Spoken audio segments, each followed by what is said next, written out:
Warning. The following contains material that may be too disturbing to some people. Descriptions of violence, mature situations, and adult themes. This is intended for mature audiences. Viewer discretion is advised.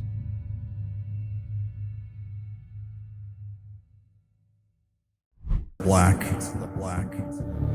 Searching for answers. I found only more questions. My memories fade with each step. I feel a weight. It's so heavy. I find nothing. And here in darkness, I awaken for the first time. My skin is on fire. My lungs ache for air. My body's too weak to stand. To fight back. The pain pierces every thought.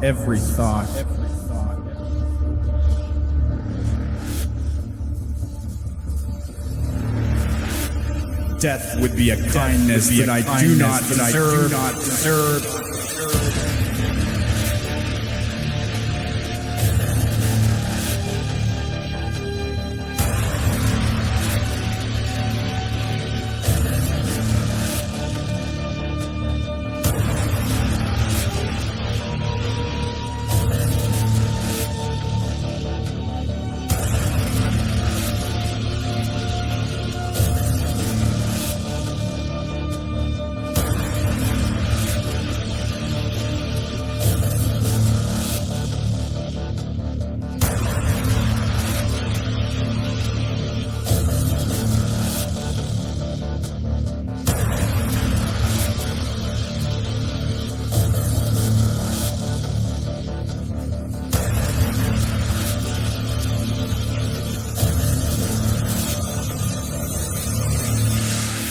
Let me die broken.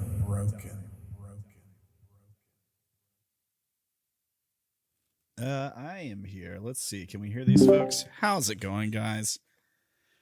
Welcome to Broken.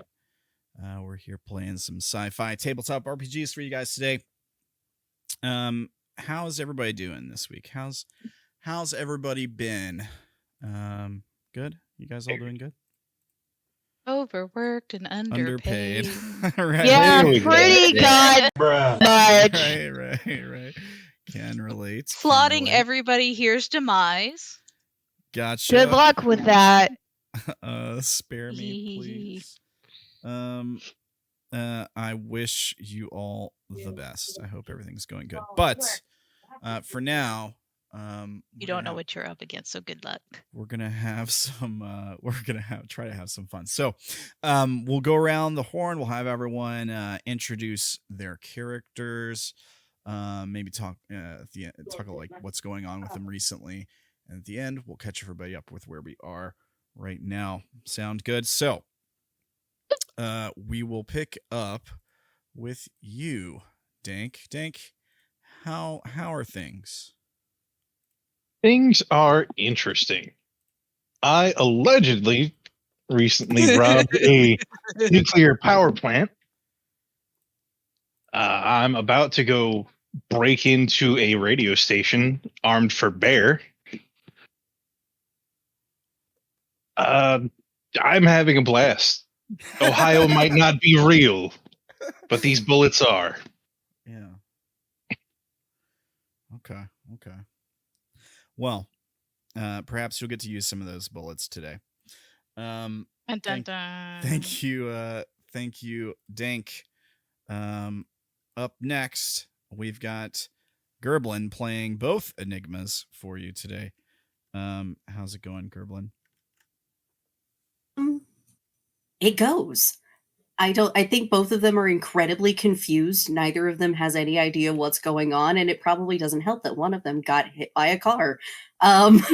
So yeah, they've been in and out of the hospital since their time here, and they're just very confused and trying to figure out what is happening. Right on. Which one of them got hit by a car? Was it Enigma? Yes. I feel like it was Enigma, right? Like doesn't even know what a car is. Maybe the other one has more of an idea of what a car is. I feel like. Well, they have been in the simulation for a couple of days. They probably learned what a car is. Okay. I mean, they know now by being hit by one. They certainly know they have intimate knowledge of what a car is and what it can do now. And it's bad. Right. It's real bad. Cool. Cool. Well, new fear unlocked. But did they die? They're still here. Yeah, you're still here. Yeah. I mean, what doesn't kill you just makes you stronger, right? Or gives you a new phobia, but yeah, sure. And trauma. Yeah. What doesn't kill you gives you post-traumatic stress disorder. Yeah, pretty much. Yeah. All right, cool. Well, thank you, Gerblin. Up next, we've got Mori playing Cassidy for you guys. Mori, how's it going? Still tied up in a straitjacket. That's fun. Yeah. How's that working out for you? It's not fun. But two people can see the robot make a noise above my head, so I know I'm at least not completely insane. That or everybody's sharing the same hallucination, one or the other. Yeah. Maybe this is all just a hallucination. Who knows? Oh God. Well, thank you, Mori. Next, we've got Naela playing the park hippie. Naela, how's it going?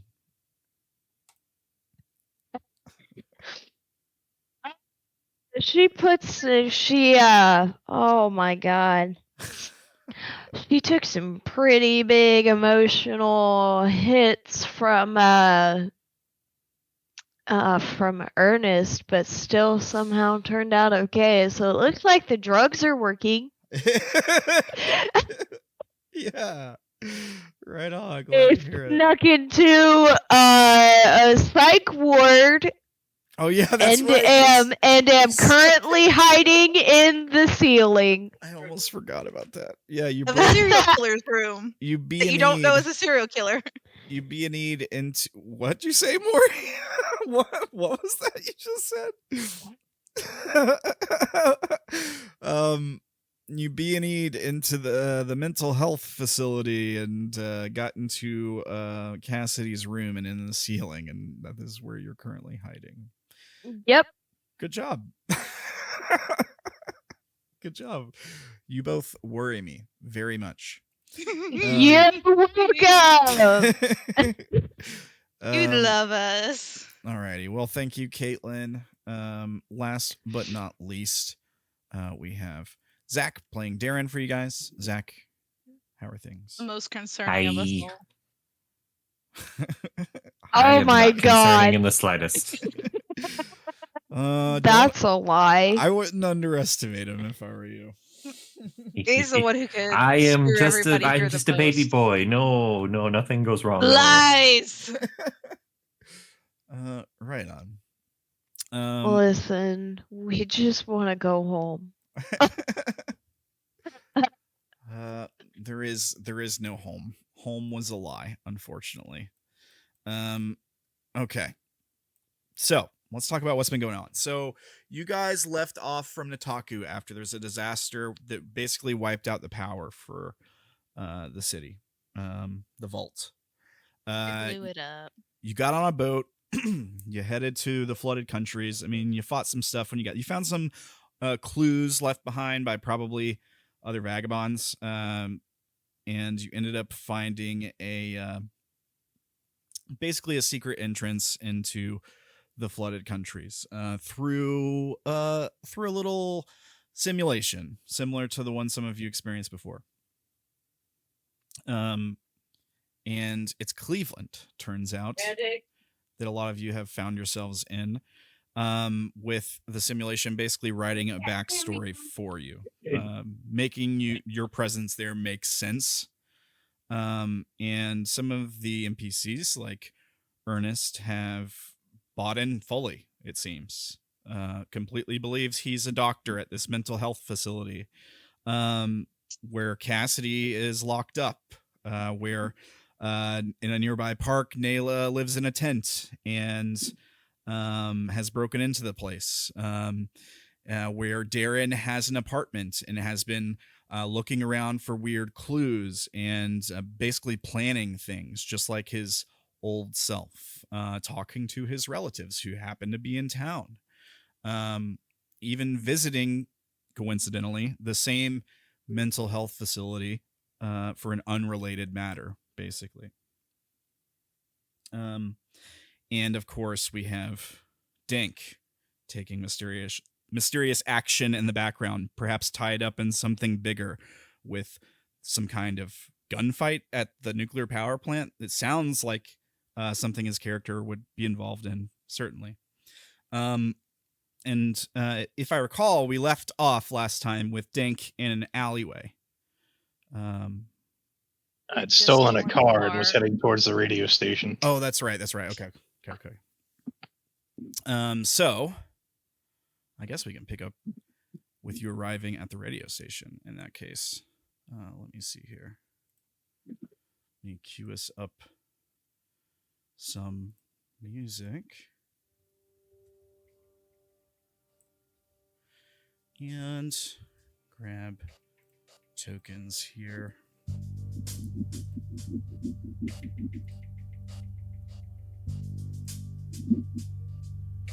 You just pull you guys onto the screen while I'm doing this so you can see your newly created radio station screen.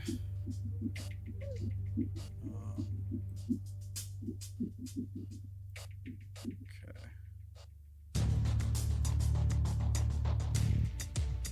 That might just be a tad loud. Turn it down just a bit. Okay. He looks like he's a fucking giant. Look at him! Hear me, for I am Dank the Giant. I will take over all of Ohio. Nobody's safe. It's Ohio. Nobody's already safe. That's a very good point. You're not Ohioan. Here, that's what makes it even more dangerous for Ohio. I'm real, they aren't. Okay, so we just like actual. God damn it! Just like in real life. I'm sorry to anyone who lives in Ohio. Mostly because you live there. Yeah. My condolences. But just like actual Ohio, everyone is an NPC. Okay. All right. That's all I was gonna say. All right. That was my joke. I know. Okay. No wonder the traffic's so bad. I write the best jokes. Okay. Do ya? No, that was called sarcasm. All right. So we see you pull up to this radio station with all these antennas on top of the building. There's people walking around outside. Maybe it's still late at night or early morning. Up to you. I think we said it was like afternoon. Oh yeah, that's right. You did say that when you were meeting in the alley. You think it would be afternoon. That's fine. It can be whatever time of day you want. That's fine. Afternoon is good. All right. I don't have anything on me still from when I allegedly attacked that nuclear power plant, do I? From when you allegedly attacked the nuclear power. What do you mean anything on me? Well, yeah, the thing that I went there for. Like guns, bombs. A briefcase. Sure. You can have a briefcase. Okay. It's like a locked briefcase, maybe with like a combination. Yeah. It's probably got some blood on it. It's like one of those like steel ones, right? With like a combination, and it's like some dried blood like spattered on the outside of it. Sounds good. Handcuff on the top that's like been cut off. yeah. All right. I'm gonna walk in through the front door of the radio station with the briefcase. Sure. You walk in, and there's like a front desk, basically like an information desk. And there's a woman with brown hair tied back behind her head, and like a suit jacket, I guess, and like short dress, but she under the jacket's like a t-shirt, like a black t-shirt. And she's got like a computer in front of her, and she kind of like looks up at you, and then her eyes go wide when she sees you, like you're carrying a bloody briefcase. And how are you dressed? Like, what else do you have on you besides the briefcase? Oh, a worn military uniform. Yeah. Hobo. Yeah. Okay. It's our hobo. What do you expect? Yeah. Do you have like a guitar on your back? Like the Absolutely, the guitar is definitely there. yeah. Okay. So she looks up and sees you like walk in, right? Her eyes dart to a door, like to her side, like a metal door, secure door. And then she picks up the phone with one hand. She doesn't put it to her ear. She like rests it against her neck. And her other hand's like goes to the phone like to dial, but she doesn't start dialing. But she says, "Can I help you?" Yeah, I'm here as a witness for the interview with the twins. Oh, crazy story that. What's with the? She points towards the briefcase. Oh, just work stuff. No worries. It's just some ketchup. You know how those hot dogs are on the street. Roll to persuade, convince this lady. You're very suspicious looking. They probably had weirder guests though. This is like a Howard Stern kind of thing, you know. This is Ohio. Yeah. Okay. There we go. Holy crap. Okay. So that's Stop taking all the goddamn roll of threes, you bastard. That's what I do. I've got like 3 pages of memories of just rule of threes. So just for context, everybody, he rolled 6d4, and 5 of them came up with a 4. A critical is 3 of them coming up with a 4. Just so you guys know. So that's like it is. So I don't know what the probability on that is, but it's probably not phenomenal, not high. You do this all the time. It's weird. I like how the one that he didn't get as a 4 is a 1. Yeah. Yeah. So she's like, God. Oh, shit, I need a new journal page. Okay. I'll make you one. Cool. Well, actually, you should be able to make one. I'll just drag it to your near your other ones. I tried that, and it gave me like this weird message. Really? Yeah. Yeah, that's what it does to all of us. There you go. It worked, didn't it?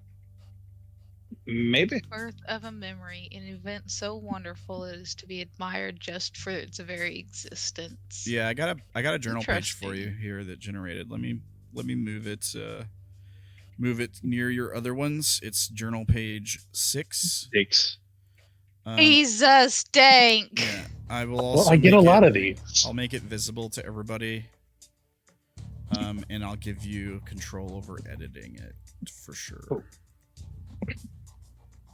I'm almost to page 4. I have 1 spot left. Well, Dank is the unkillable murder hobo. He's basically, we are all but pawns in this game, and Dank is the true DM, it would seem. Okay, I've dropped a building on this guy, and I couldn't kill him, so I don't know. I don't know what will do it, to be honest with you. I'll keep trying. 2 buildings. we'll just nuke Cleveland. That's what we'll do. That'll. I mean, work. that was part of the plan. All right. So you critically succeed on this roll. and she's just the tension where she immediately like puts the phone down, she relaxes, her body posture relaxes, and she just kind of like shakes her head side to side, and she goes, God, Wyatt gets the weirdest characters in here. All right. She like reaches under the desk, and you hear a buzz come from the door next to her, and she says, up the stairs, it's gonna be the third room on the left. They should be getting the show going now. Thank you. Yeah. You just like walk in, the door opens when you go to open it, and yeah, you see like a staircase. It's kind of narrow. Check the stairwell to make sure no one else is in there. Yeah, okay, fair enough. Perception checks. All right. Give me just another chance to roll another roll of threes here. Yeah. And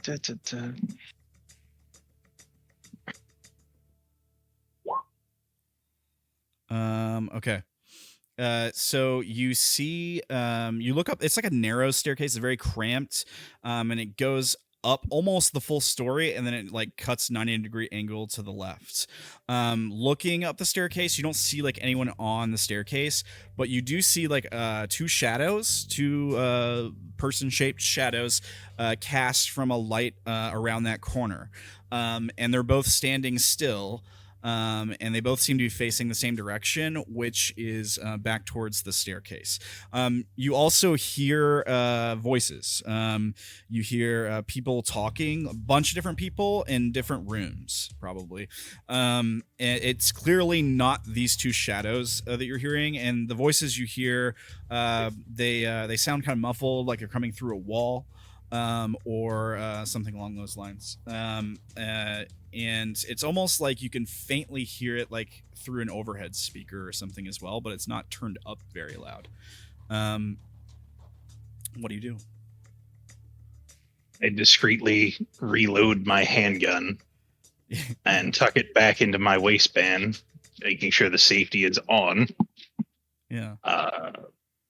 Like a piece of detritus in the stairwell, and sneakily prop the door open. Okay.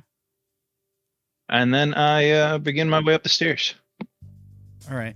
So you're propping the door open behind you, that secure door? Mm-hmm.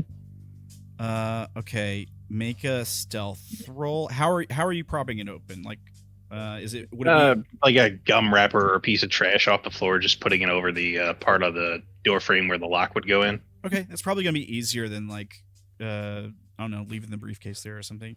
Okay, make a stealth check, because she can see the door, the lady at the desk. Okay. Awesome, another critical success. Okay. Yeah. So we just see you like smoothly, put like a gum wrapper or like piece of tape or something over the like the deadbolt to the door, or like the mechanism that latches, I guess. Yeah, no problem. And you start to head upstairs. So you said carefully, right? So you're trying to sneak. This will be the same roll. You don't have to roll again. Okay, so we see you like slowly going up the steps, stepping on the balls of your feet to like keep extra quiet. We just see you kind of like creeping up to that corner, and peek your eye around the corner, and you see two suits standing in the hallway, almost like they were like, the vibe they put off is kind of like FBI or Secret Service, maybe. They're both wearing like sunglasses, and nice suits. Nice for like feds. They also aren't standing like guarding a doorway. There's several doorways in the hallway, and you can see like signs on the doorways like live studio B, studio A. And then the third one on the left has a blinking sign on its window that's like live on the air. Right. And you can hear a couple people talking in various rooms, but these two suits are just like standing in the hallway, with their like just looking at the they're looking at the stairs for a moment, but like right when you peek around the corner, they turn and face the live air room. They're just like standing there with their hands kind of crossed. Almost Not like talking or anything? No, they're completely silent. They're almost like at attention, it seems. It's kind of weird looking. Okay. Ooh. This could be fun. Do I recognize either of them?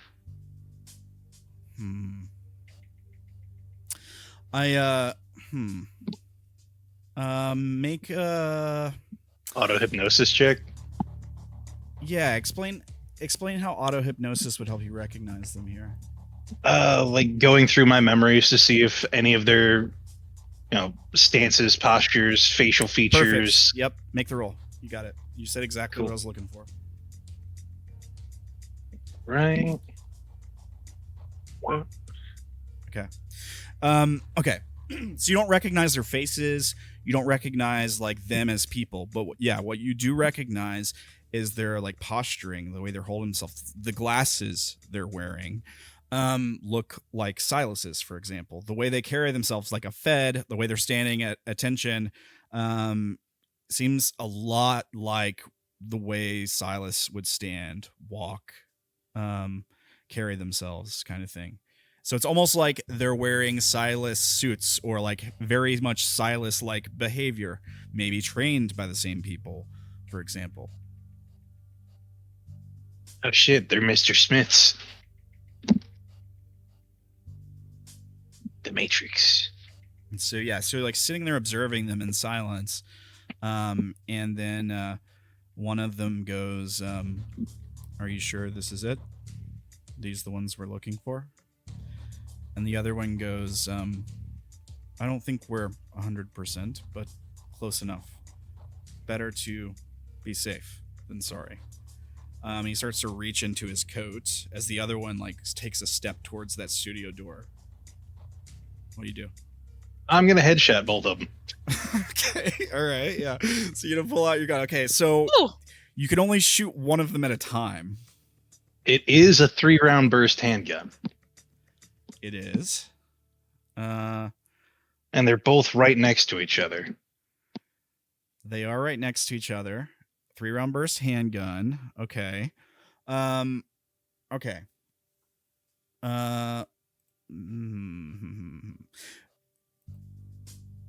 Well, if I can only shoot one of them, that one is going to be definitely dead. Yeah. The other one might get a chance to shoot back, though. That's fine. Okay. Wouldn't want it to be too unfair on them. I mean, you do have the drop on them. Yeah. I'll let you go first. Okay. So the one you're shooting, I'll give you a +1 dice to your roll. He'll get a -1. Because that poor bastard. He has no idea you're there. And he's... is it the one reaching into his pocket or the one stepping towards the door? The one reaching into his pocket, because the one stepping towards the door didn't have anything in his hands. Okay. So be contested. Awesome. He rolls a 14. So you hit him. Make a roll a d4. Do all 3 bullets hit him? Well,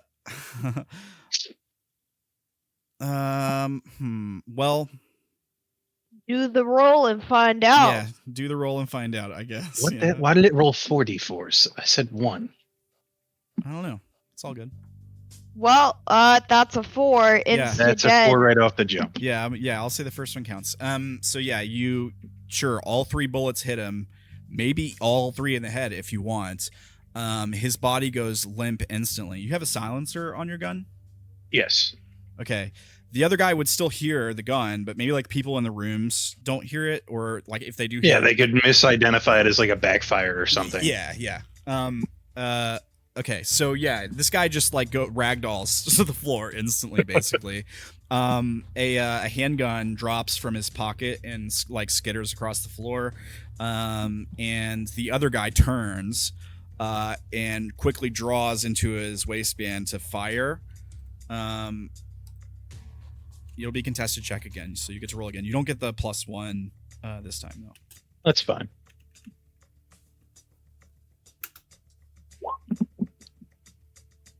He rolled the same thing. with an extra dice. Okay, so you still win. What are you doing here? Just shooting him? Like dodging, shooting, or like what? I'm gonna dodge and then just whack his ass with the briefcase. Okay, sure. Yeah. So he goes to fire, misses. His gun doesn't have a suppressor on it, so it's like bang, bang.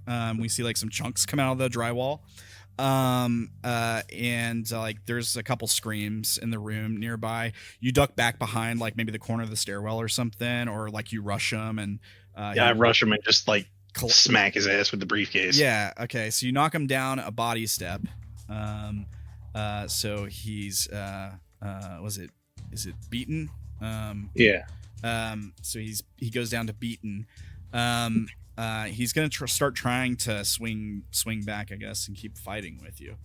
Let's see if he can do that hand to hand. Let's see here. Contested checks.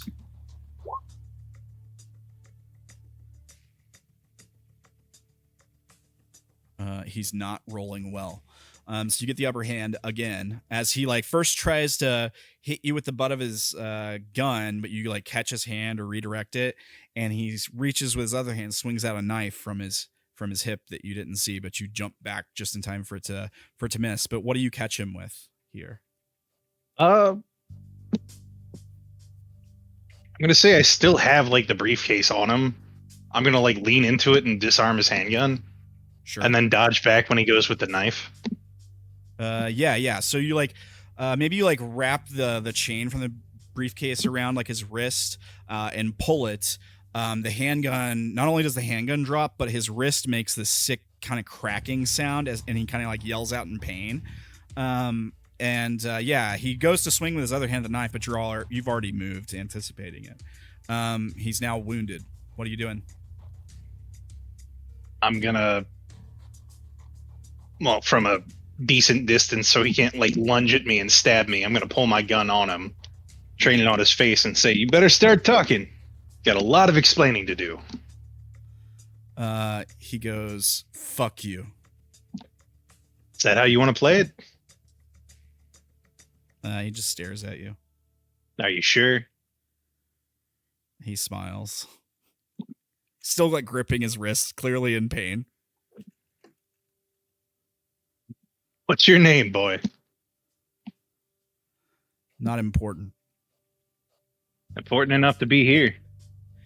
You save them if you want. We'll find you. Doesn't matter how many times you guys come back. You'll never be the same when I'm done with you. Make a persuasion roll. All right. See if you can break this guy's will. Would this be contested again? Yeah, there's his roll. Hang on, give me a sec.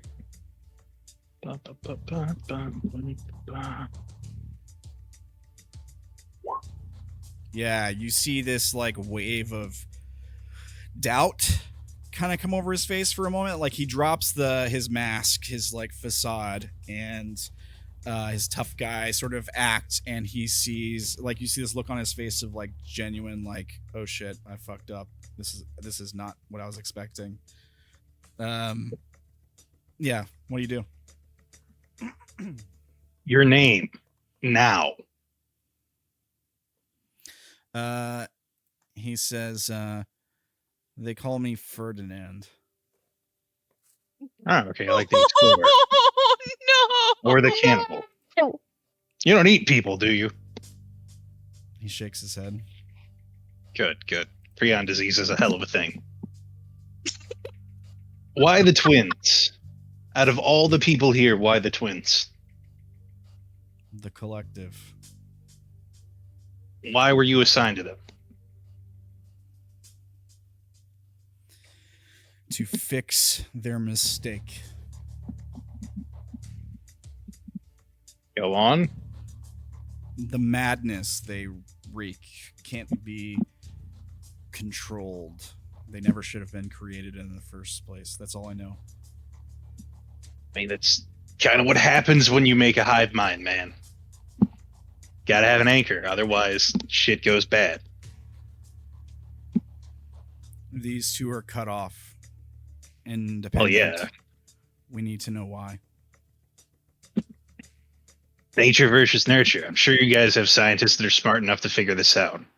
You leave the collective, you're no longer part of the collective. Look at ants. The countries is protecting them. It does help to have powerful backers.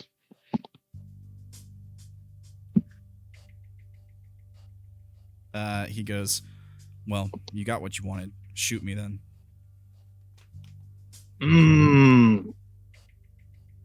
I think I have something more fun planned for you.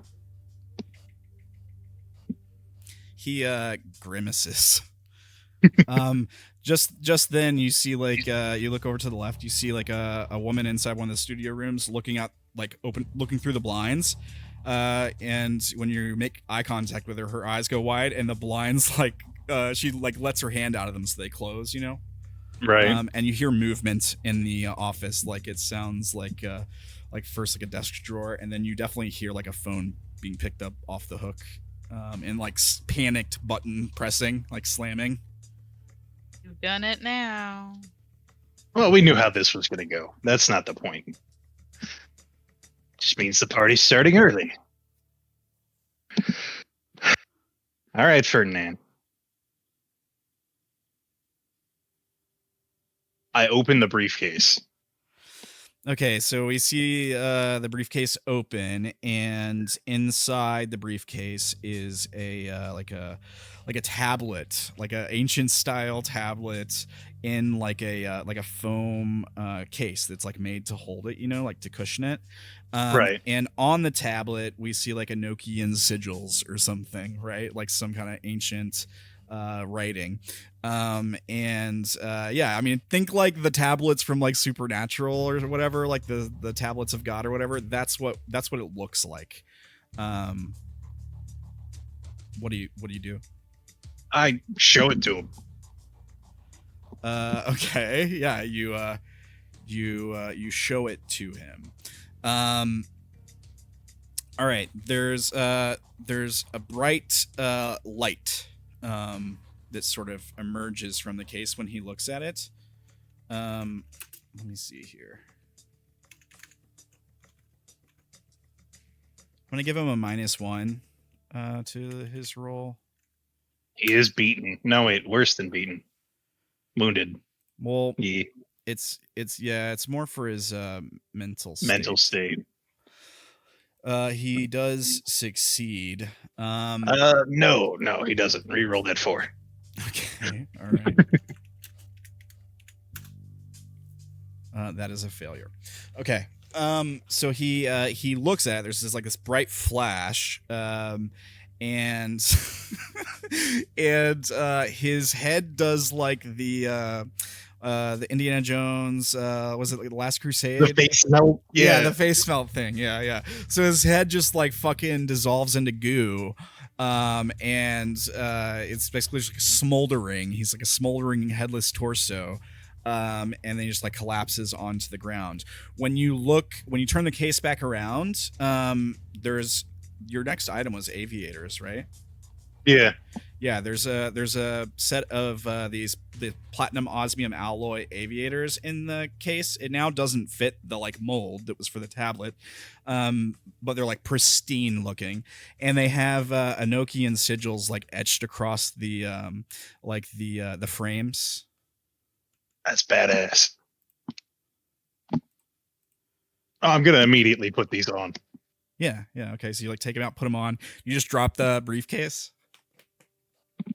You know what? Nah, because I might need it for other things. Okay, sure. Oh So my you hang on to God. it. All right, fair enough. What's the significance? I roll 2d4s on this, right? I think so. I think so. It works. You'd have to tell me. Yeah. And that is 4 memory points, and I need to make 4 more before I can try to find something else.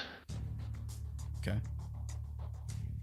And if I make 4 and don't find the thing, I can't make any more outside a rule of 3s. Right. Okay.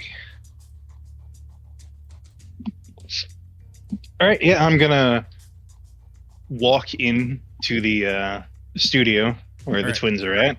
All right, so we see you like walk towards the door. It's like live on the air, and again like we see like the live flashing sign, but behind it there's like blinds, right?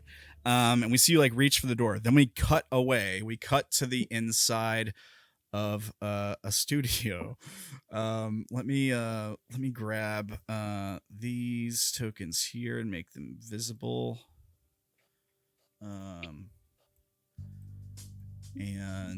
let me grab one of these tokens over here. Here we go.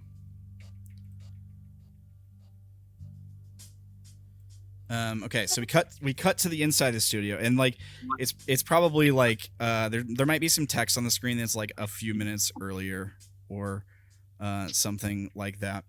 Yeah, it's the it's the studio you were just about to head into.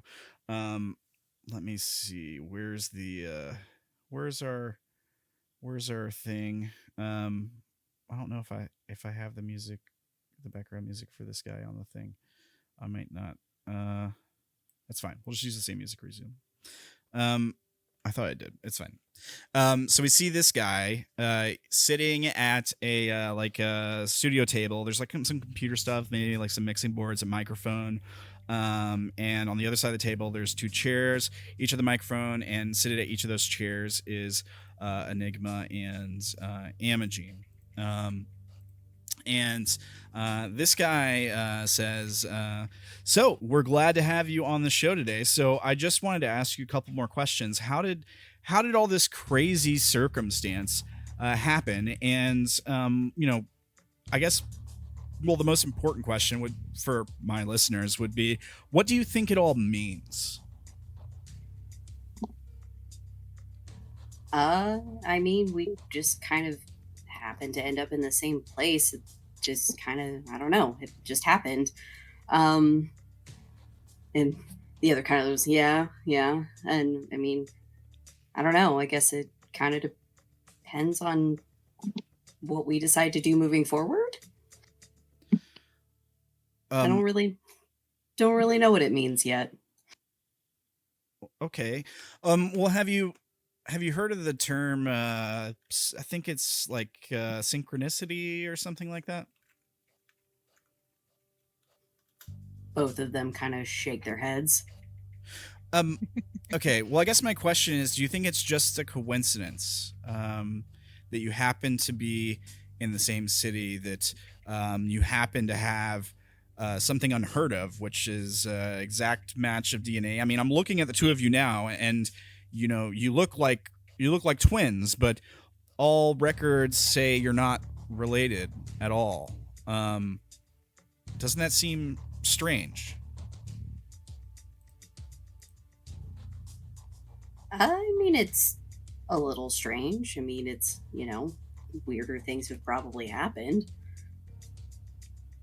We see like his eyebrow perk up from behind his sunglasses a bit. Like, yeah, stranger things have happened. He doesn't like interrupt you.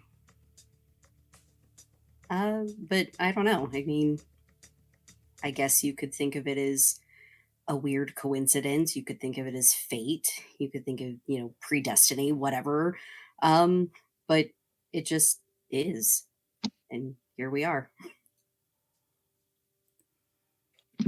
Yeah, he nods. We see him like, he says, okay, he kind of nods his head along, and he's like typing on his computer. It's like, doesn't mean anything, question mark. There's got to be a story here. It's like exclamation. And then like an email pops up on his screen, and it's just like all caps, "Get out now!" exclamation. Oh. And he takes one of his headsets off. Oh, great! Like he like moves it back, so he's like still listening in the headset with one ear. And we hear gunshots in the hallway.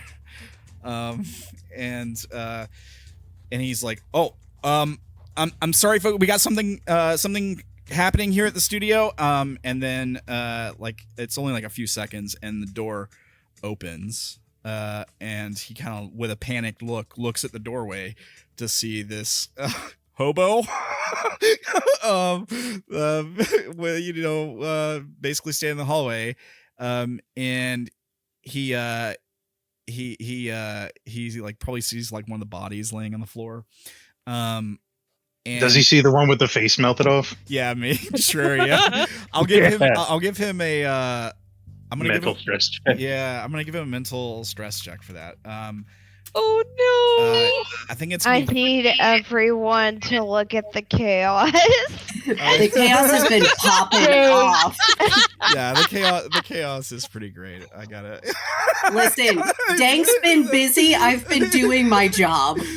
I appreciate you. The big bird is glorious. Yeah. Okay. You're welcome. Okay, so I'll just interrupt to shill just a little bit. You guys, the Discord's free. You can jump on there. You can see these insane memes these guys post during session, which just make it also worth it. So go check out the Discord now. If you're watching on YouTube, links in the description below, but I just linked it for the stream, folks. Okay. So yeah, he sees the smoldering headless corpse on the ground. He's gonna roll for violence. I'm gonna roll his DC first, which I think at the very least is a 5. So this poor man. Here's that. He rolls 3 dice. He does not have anything special. He fails miserably. Oh no! So he goes. At least he didn't fail by 3. Yeah, that would have been hilarious. You know what? Nah, re-roll one of those 2s. Reroll one of the 2s. Oh, you're trying to make it harder. Yeah. Just one of the 2s. Leave him alone. just one of the 2s or both of them? Just one. Okay. The DC went up by 1 to a 15. That's exactly what you needed. There we go. Reroll his ones. Okay. No. She can do the same thing. Don't make me waste my influence points. Yes. She can do this. So you're gonna spend your influence point to reroll his ones. All right. This is how I bankrupt your action economy. All right. Yeah. Luck for that. I just get my significance 4 deal. He just raised both of his by 1s. That brings it up by 2 to a 7. Okay. So still doubles. It's still doubled. It didn't totally break the poor man though. Yeah, but that would have been hilarious. Yeah. No, I like this man. He is entertaining.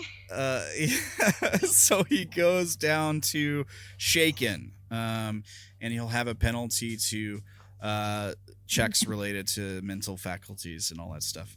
All right. Yeah, he looks like he was about to like start to yell or scream or something, but he just goes quiet. Like he just can't even. He's speechless. He can't even like talk. His jaw kind of slacks. Fear paralysis. Yeah. And I think he just like slumps back down in the chair. Like he just stood up and he just like collapses into the chair. And he like pushes himself back away from the microphone, and trying to get further from you than Enigma and Amagine. Like just totally like, yeah. This just and also like make a perception check. Just checking this guy out. Yeah. Okay. Like body language, that kind of stuff.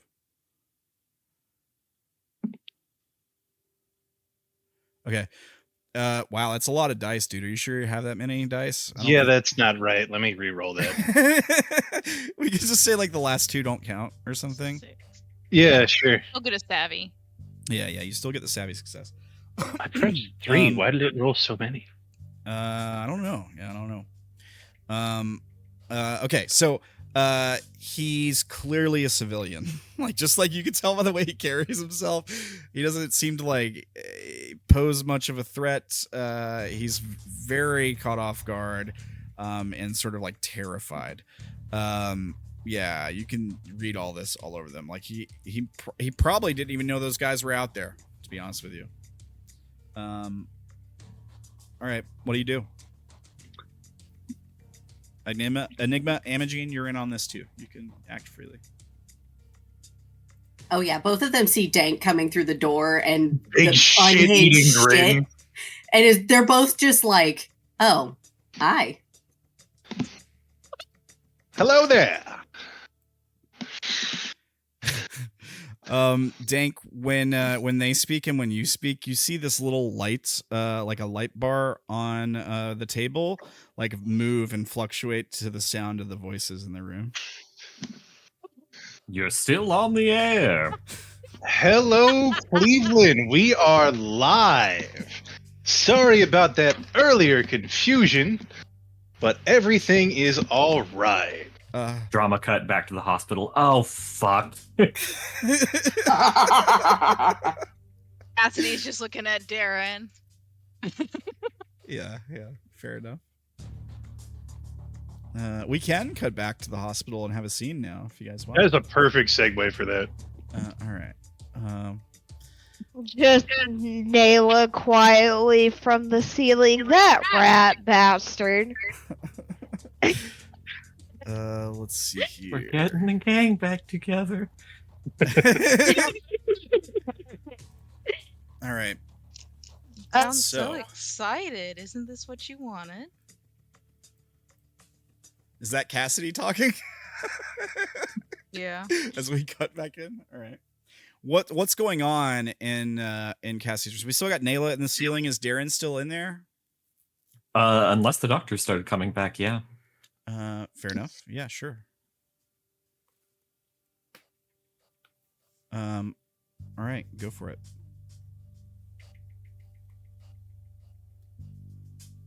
I don't know. I don't know anything else to do at the moment. we're kind of just Listen, over here talking, I guess. how do we get... Hey, can I ask a favor? She's looking up at Derrin. Yeah, what? Can you loosen this straitjacket a little bit? They've got this thing super tight. I haven't been able to feel my right arm in hours. Oh, yeah, that's bad. Yeah, let me... yeah, I'll slightly loosen it. You'll like sit up for him and everything. Yeah, you go to start trying to loosen the restraints. Make like a sleight of hand kind of check, maybe. They're They're pretty tight. You won't get a DC or anything though. You just gotta get a success. right. Just checking.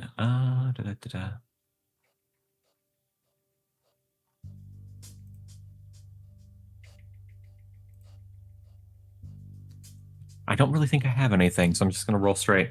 Okay. Success. Yeah, All right. barely. Yeah, so you lean There you go. down, you start loosening the restraints. You get them basically untied. Like you, maybe your arms aren't out yet. Up to you guys. You can start pulling your arms out. You can get the jacket off at this point by yourself. Nah, I was about to say I don't really want to do that because I'm gonna have to leave quickly, probably. Yeah. And Not to then I mention, won't be able to help her people would back in. probably freak out. Yeah. Yeah, I mean. So I'd rather just like loosen it, but not make it look like it and it has anything done to it. Okay. But Fair she enough. will like wiggle her arms a little bit and be like, relief. Yeah, fair enough. So yeah, you get it loosened, and it's not obvious that it's been loosened. As soon as you finish doing that, you hear footsteps outside the room, like someone's approaching. Well, I wanted to be out of here before that. Are they lighter footsteps than before? They're like the sound of heels on tile floor. Well, we know Doc isn't gonna- wearing heels, so It could be your sister. They now there's not like bed in here, correct? yeah, it's like a padded room if I recall. So the whole room is a bed. Yeah, that's what I Yeah. thought. I figured I'd check. Get up I'm in gonna the hide ceiling. behind the door. You can always go up into the ceiling where Naela is. I am not I'm good sure at she'd climbing. help you up. Okay, fair enough. So you're gonna hide behind the door. Make a stealth check. He's good at those. I see, am I gonna have cover up the ceiling. sneaking and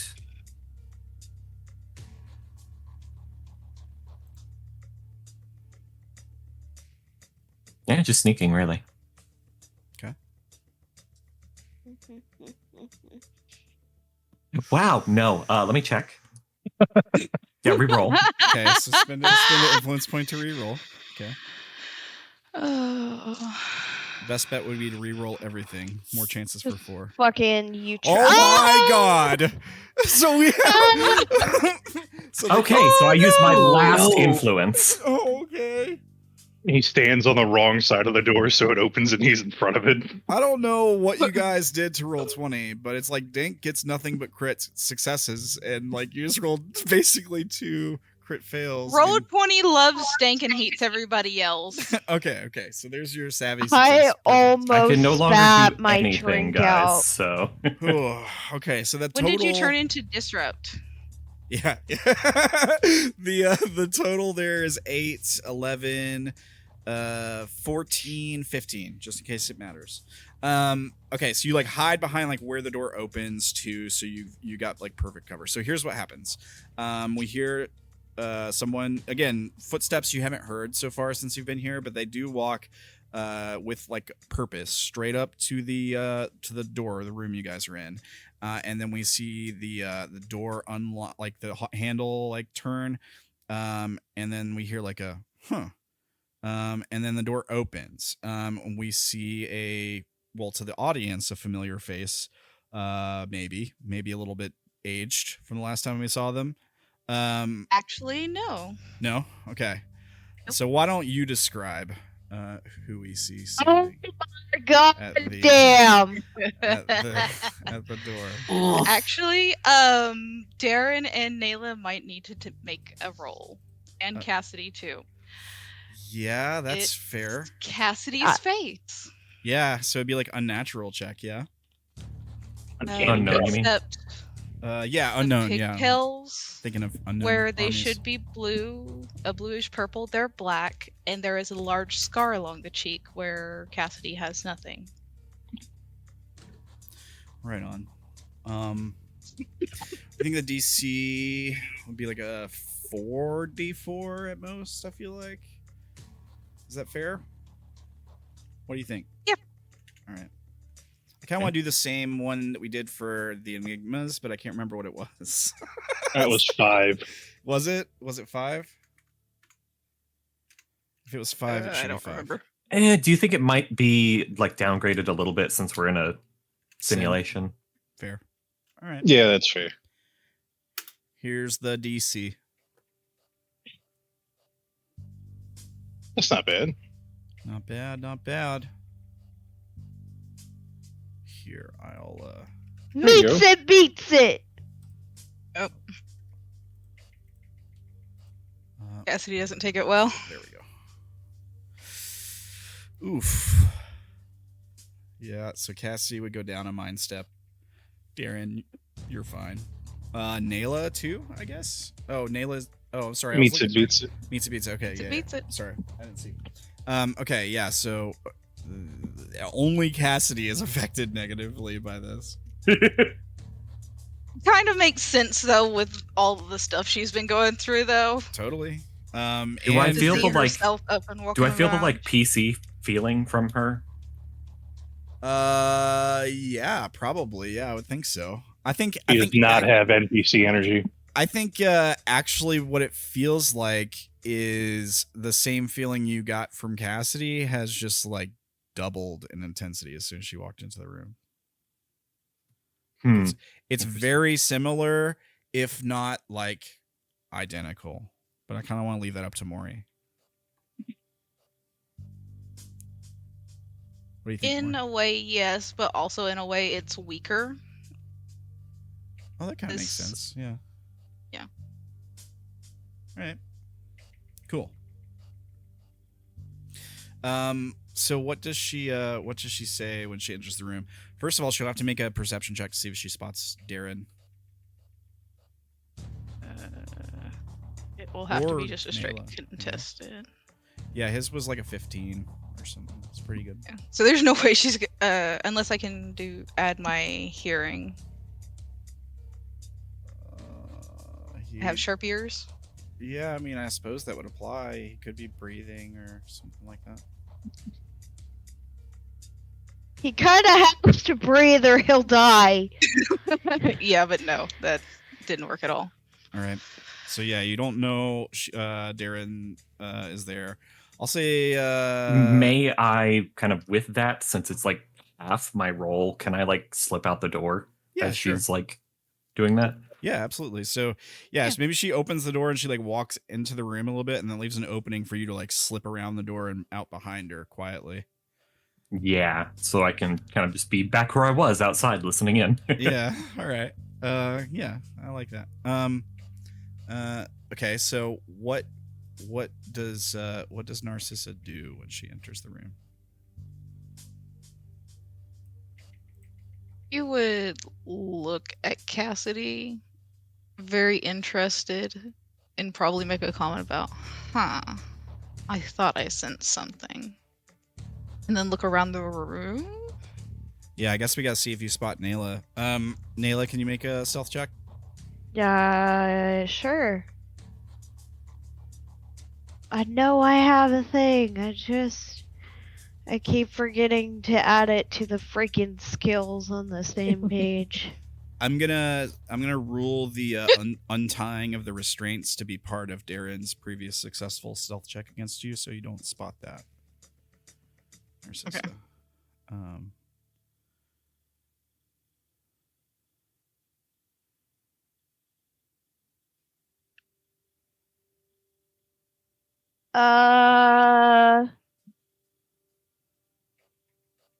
Found it. All good.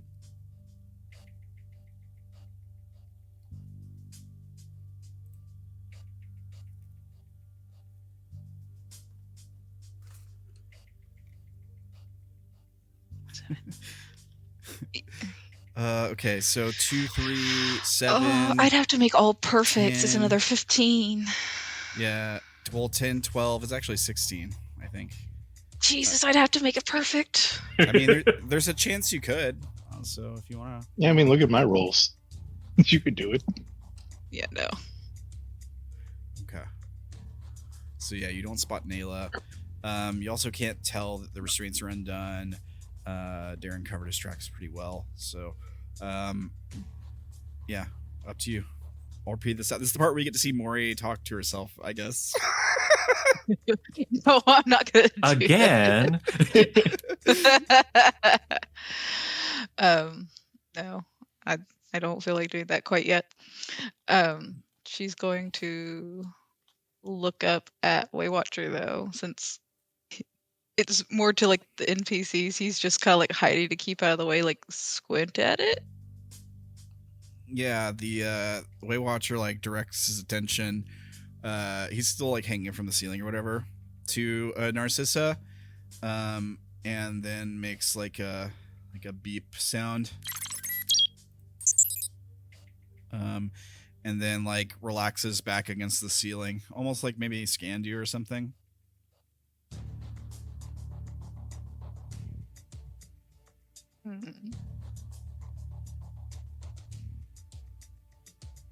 Seems you've made friends.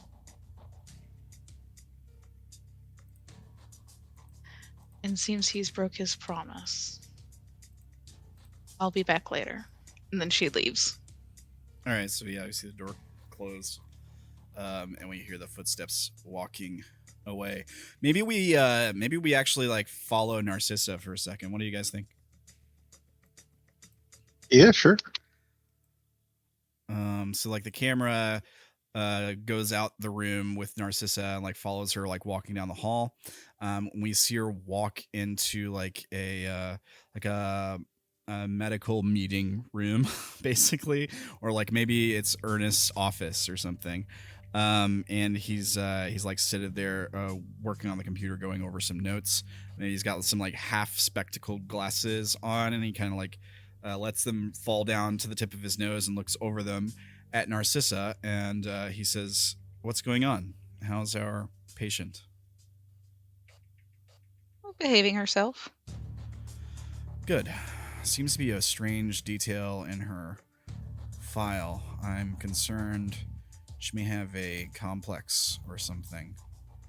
Perhaps some kind of traumatic experience as a child. I'm hoping to... Why? What's going on? Well, it seems the incident that landed her in here at the DMV, well, perhaps involved some sort of assault with the parent's child that was present. It's hard to get the details. The parent refused to talk about it, didn't press charges, so that's good. I suppose maybe I'm just over analyzing. I don't know. I'm hoping to find a way to bring it up in our next discussion without being too obvious, but she doesn't seem to want to speak beyond antagonizing.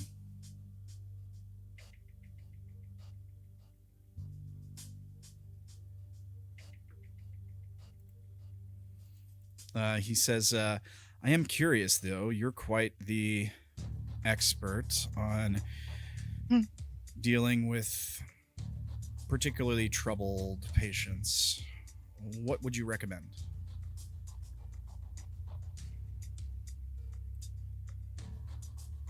Play your game. Do you mean feed into her delusions? As long as it's harmless, why not? Earn their trust. Isn't it true that enabling her could only make things worse? There's the possibility, but if we can gain her trust enough to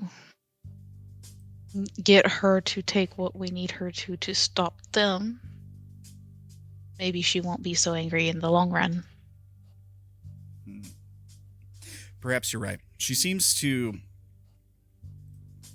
recognize me, I think. Perhaps she has me mistaken for someone else or someone she knew. I'm not certain of the details of it yet, but maybe I can pretend to be this person, get more information. And if I can get her to trust me, I will do so. But there's a fine line between getting someone's trust and manipulating them. I'd like to avoid that if possible. That's true.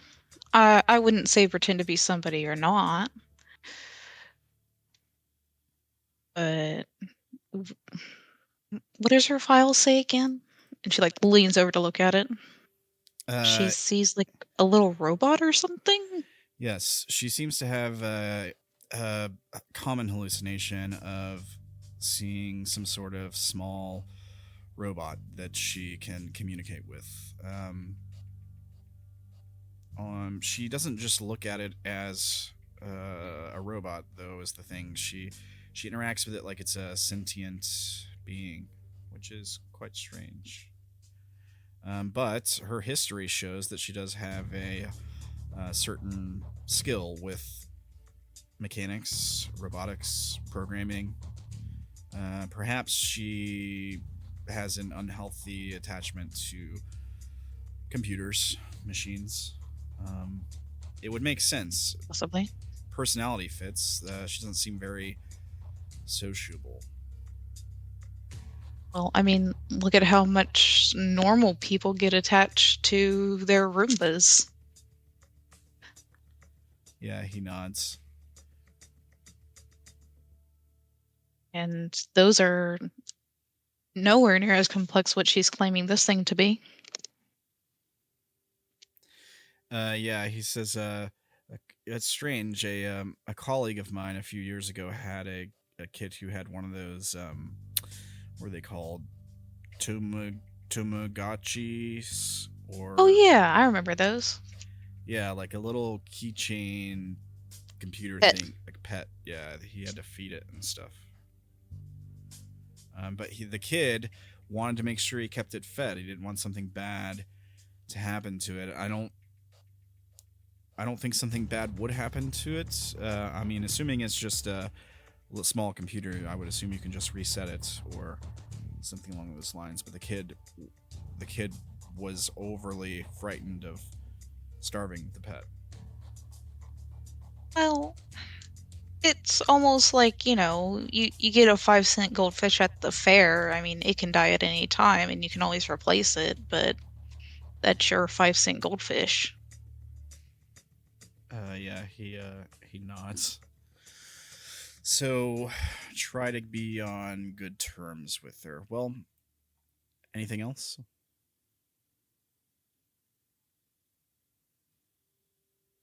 Do we have any more on her background? What else she's done?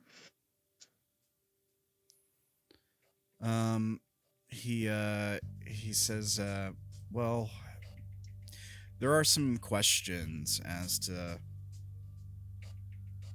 other incidents. Nothing tying her directly, but from what I understand, she's been present or nearby to a few disappearances. Disappearances? Involving what? He opens a file on his computer that contains like some of Cassidy's personal information, like past addresses and stuff like that. And he says, it was brought to my attention by one of the officers involved in this case that she lived at these addresses located in Vegas before her time here in Cleveland. The odd thing is, near these addresses, there were several incidents involving a child around the same age as the one involved in this incident, going missing, not being found. But the cases were never solved, and again, there's no direct evidence to suggest anything. I've been told that there's some consideration in pulling in perhaps the FBI to look over search histories, phone records, that kind of thing.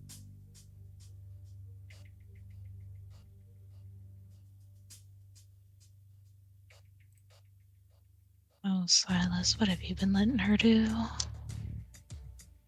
Sorry, what was that? Have y'all thought about doing a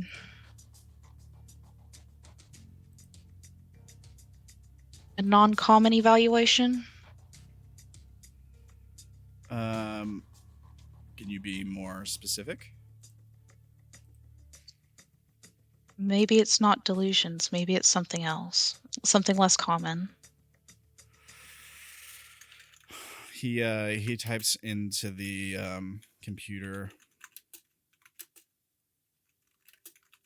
like he's doing research, like I am doing in real life right now.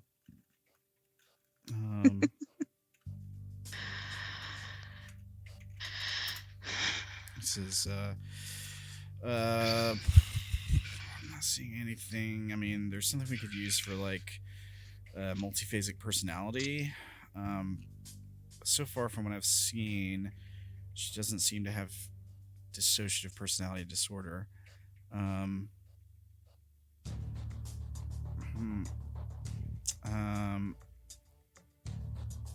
We could do some things that would that would measure things like boundary problems, that kind of stuff. I'm just not certain that would apply here. Do you have something specific in mind? You said she knew you. She said she's. You said she knew you? She implied it at the very least, or at least had a familiar demeanor. She was mostly antagonizing, though. Seemed a bit. Well, I guess the only way to describe it would be resentful. How did she say she knew you, though? What was it? Do you remember what was it you said last time? There was something along the lines of that you had said to Ernest is Cassidy. I can't remember exactly what it was, but I thought I could be mistaken. It's entirely possible you didn't say anything indicated that. About how she knew him? Yeah. That he was from a dream. Yeah, that's right. Yeah.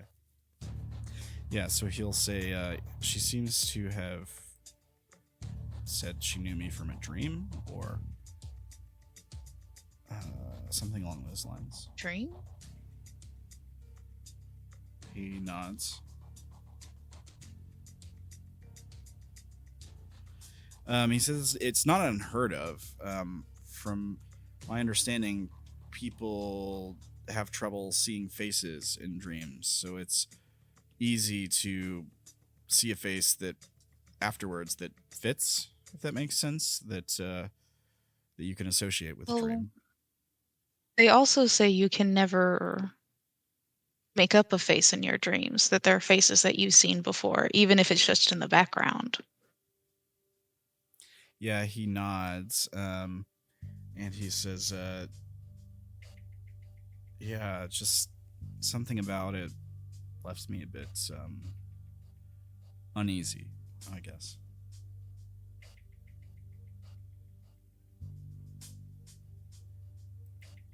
He's pulling dreams into this, though. What do you mean?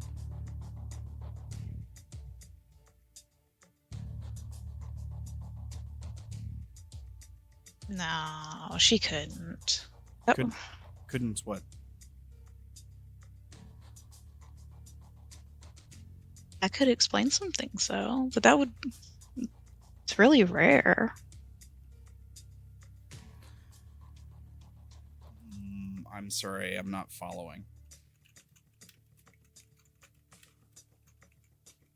Can she not differentiate the fictions from reality? Well, I would say that definitely seems to be a potential issue with her, especially if she's talking to robots that aren't there.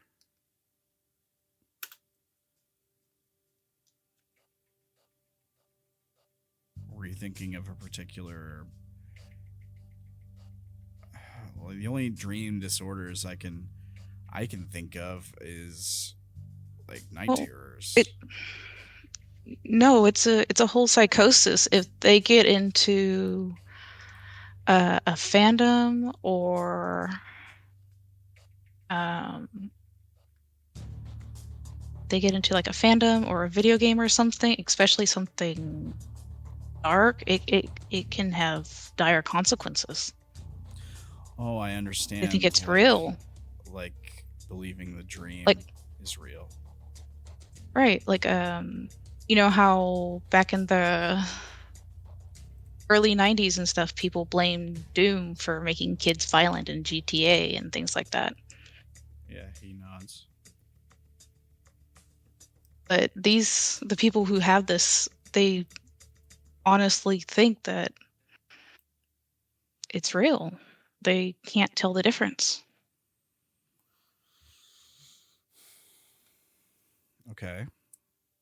Books, movies, video games, it's all very dangerous to have in their hands. Then we need to see what sort of media she's been consuming.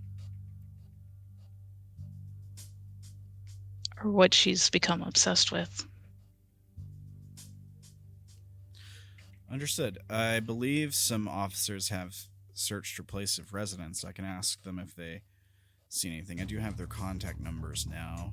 I suppose I can reach out and see if they could tell us anything about what sort of media was present there. Has she asked you for anything specific while here? Did she? I don't remember. It's been a little while. You asked him for a pizza. Pizza, I believe. Might be a clue.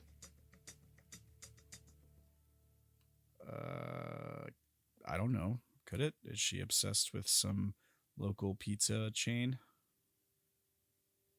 I don't know. How long has she been here in Cleveland? Well, the last place of residency was taken out within the last few months, so not long, if I had to guess. Time to start searching. Fair enough. And I'll see if I can't maybe get her something from the cafeteria resembling pizza. I'd do either cheese or pepperoni. They're the two most popular flavors of pizza.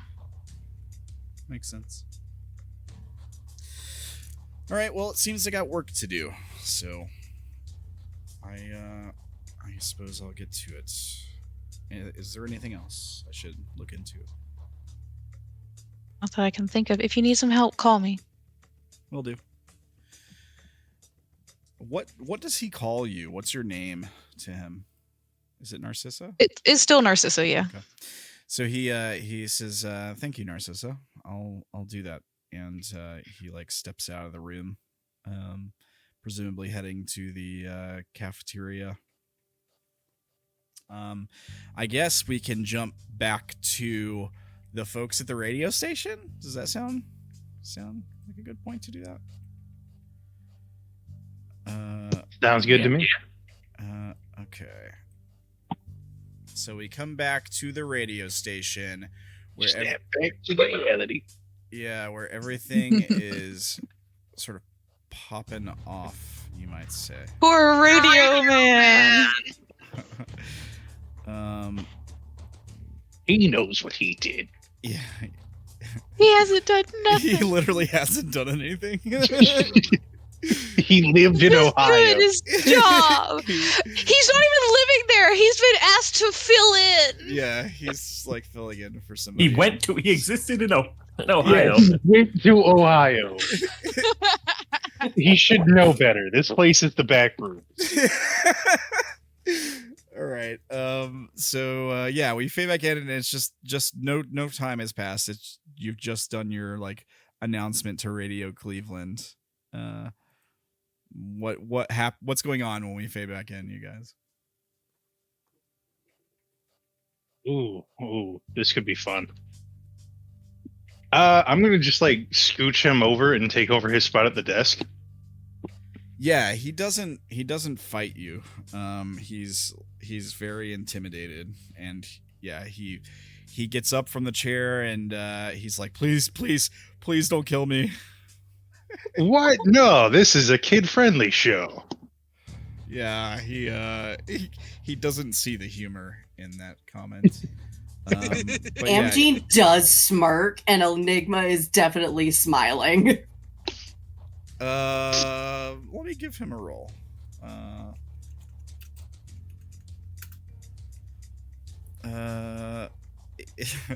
He looks over at the two of you and he says, he like kind of furrows his eyebrows and he says, "Wait, did you have something to do with this?"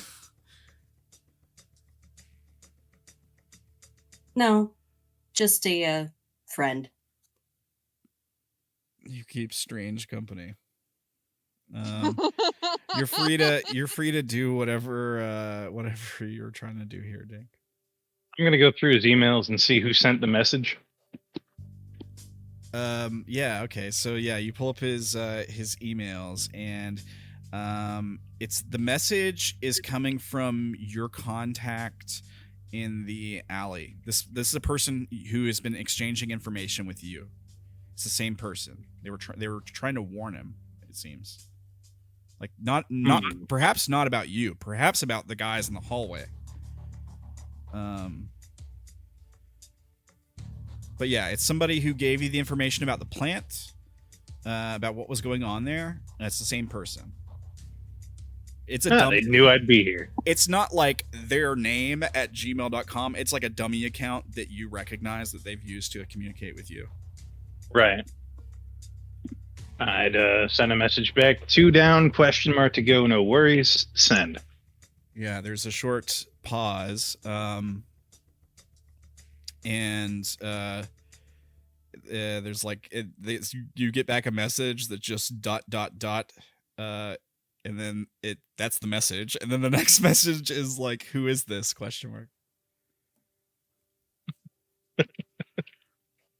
You already know. Who else could it be?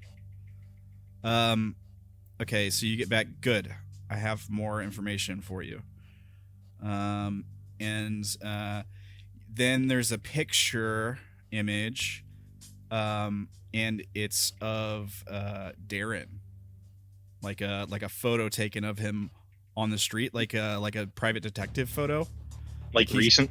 Yeah, like he's completely unaware that there's a camera. It's just like him walking around outside somewhere. And then so there's like that picture image, and then it says, we found another one of your friends. Seems he's gotten himself mixed up in something. And then there's an address. And the address is 11160 Euclid Avenue. I think that's the address. Let me check. Oh, the hospital? No. It's not. Oh, it's right. not. Euclid. It's actually not the hospital. It should trace to a museum of art, actually. Like, I think it's it starts with Rhine. Rhine something. Let me see.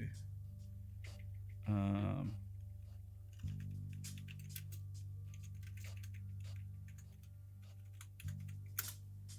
think I got the address right. Oh, it's not popping up this time. I can't find it in my quick search. I believe it was 11160. It's like Rhine Gold. The Cleveland Museum of Art? That's a different address. That's on East Street, like, I think. But yeah, but it's right next to it. Yeah, it could be the same place. It's fine.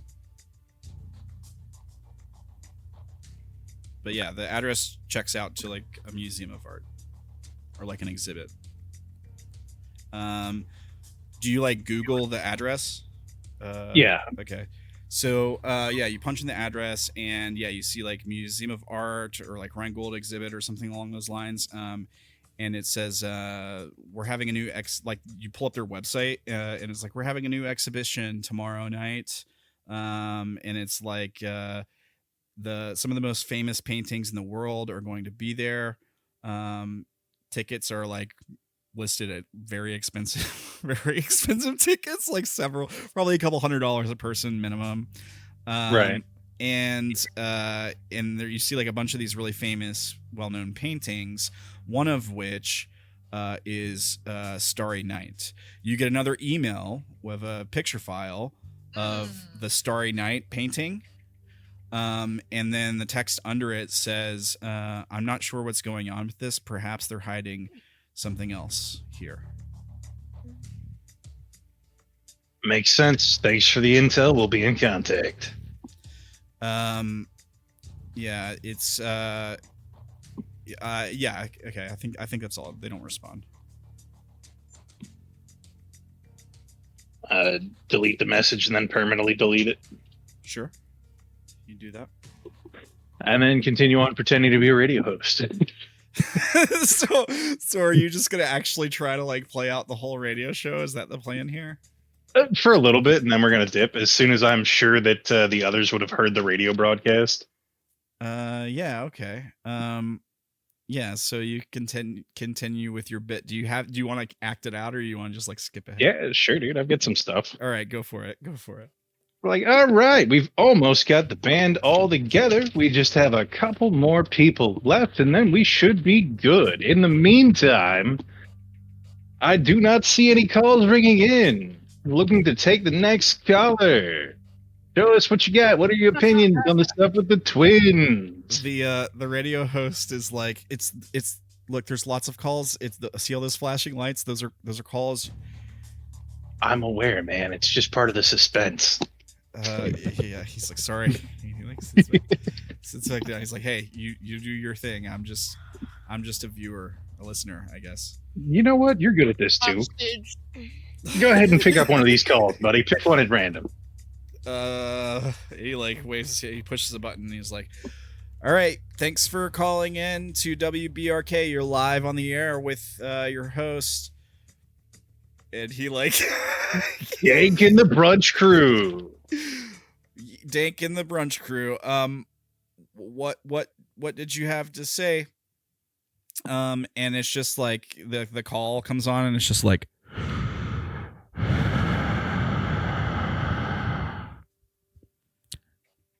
What the fuck? there's like a pause and then they just hear a person's voice go, "You're still alive down there?" Well, maybe. You should come find out. Who is this tough guy? I think you're gonna get us murdered. If you were important, you'd already know.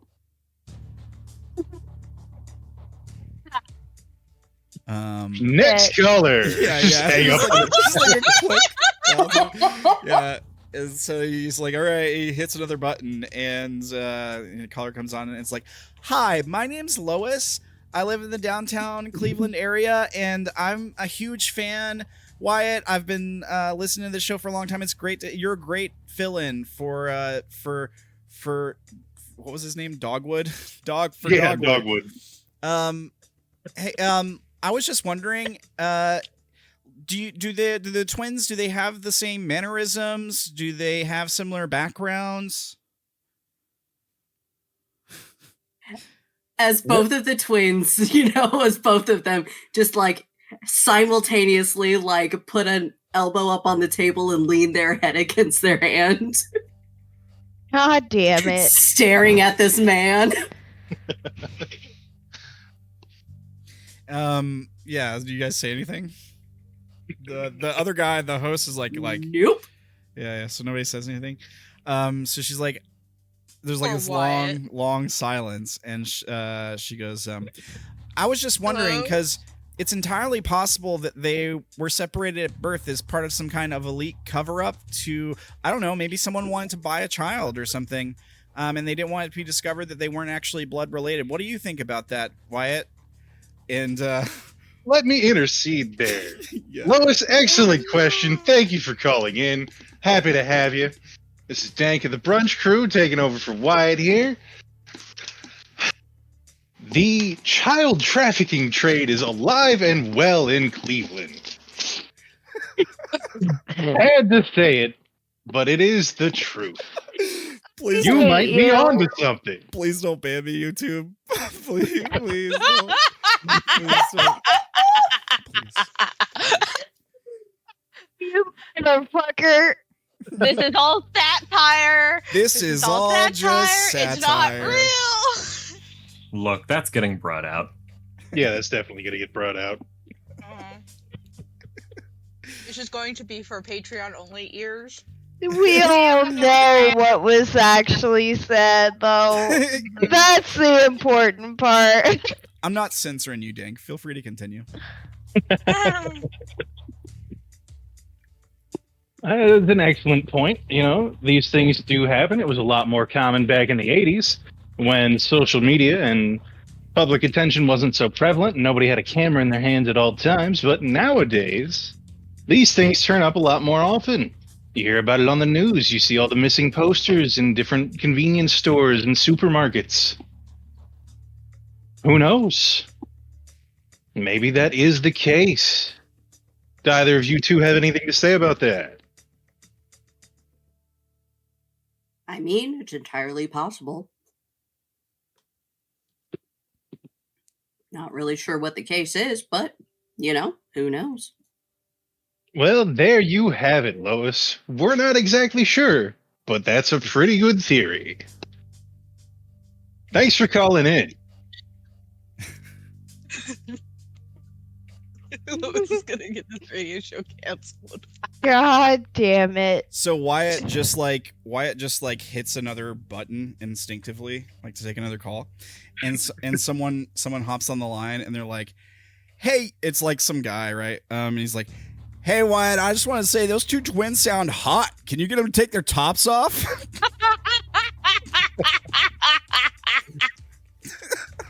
If you want me to take my shirt off, you're gonna have to pay some good money for that, man.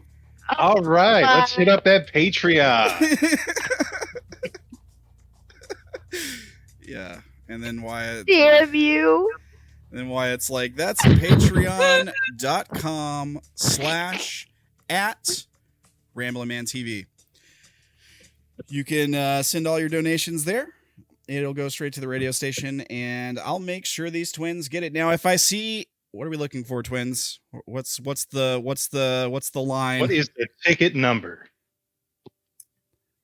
1,500. Ooh, that's pretty. Ooh. So you heard it here first. These twins don't get naked for cheap, so send in a $1,500 donation to that patreon.com/RamblinManTV. Open up those wallets, folks. Now remember this, you are paying steep money, but you are getting 2 people. That's correct. So It's really, only 7. Yeah, it's like not 750. Brain. yeah, 1,500 would be 7. Yeah, Yeah, 750. I'm going crazy. You got it. God. Yeah. $750 a person isn't bad. Quick maths. He's like, we'll see how identical they really are.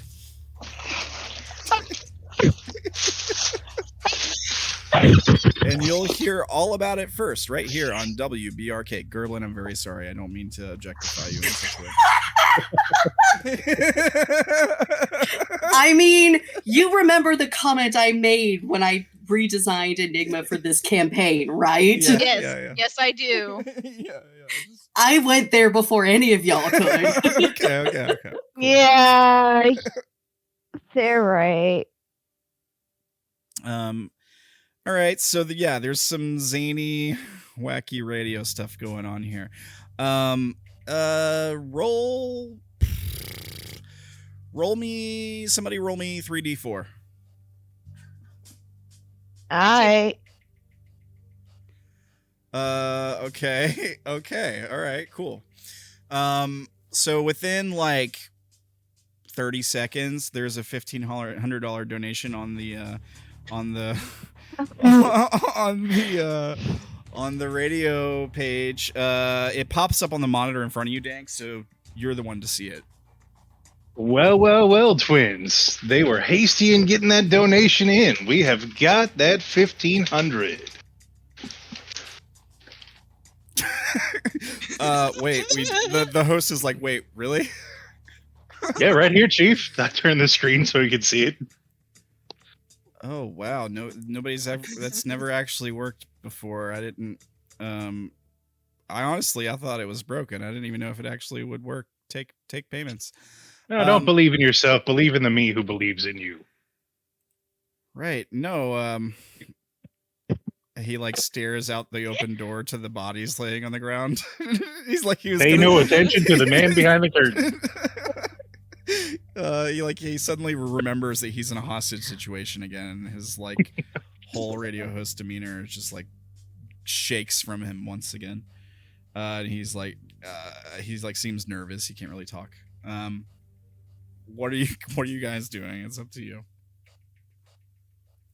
I stare at Enigma and Amagine. You think they've heard it by now? I mean, I would hope so, but All it would right. be really helpful if they might, reach out. Well, you hear that? We're looking for the rest of the band. Call on in. Let us know where you're at. These lines are ringing. No, I would. I just want to hear that I'm a little one just tied up sultry right voice. now. I'm trying not to give myself away. I don't even think Naela knows what a true phone is. I was about to say this. They don't know how to do. I'm really just banking on Derrin hearing this and calling. Pretty Yeah. much. That would be too easy. I mean, I think Derrin hears this, but He's not going to call. The question is, does he call? The question isn't does he call. The question is does he just walk over to the fucking place? Oh, okay, yeah, fair enough, yeah. Oh, Yeah, but it'd be funny because if he he's not called. trapped in the room. Yeah. Can, It'd here's be my hilarious thing. if he called in, though. Here's my question. Is there a third party that would recognize a voice on the radio? Yeah, they called earlier. Didn't you hear him? No. For Dank, it would be a blast from the past. Maybe. Who were you suggesting? Narcissa. Oh yeah. Yeah, I mean, I guess that's entirely up to you. If you want Narcissa to be hearing this, I mean, it makes sense. Maybe you walk by the room where the radio is playing while this is going on. Entirely up to you. If you want to be involved in this, you absolutely can. Accidentally ropes in B team instead. Yeah, I need you to understand how much chaos it would be if Liz was here right now. Listen, we don't need 3 Enigmas, please. Just appears, just melts from the shadows. Oh fuck, where did you come from? It's a very dark, all of a sudden, Naela. There's just Giant. there's already a bunch of bodies in the hallway with their throats slit.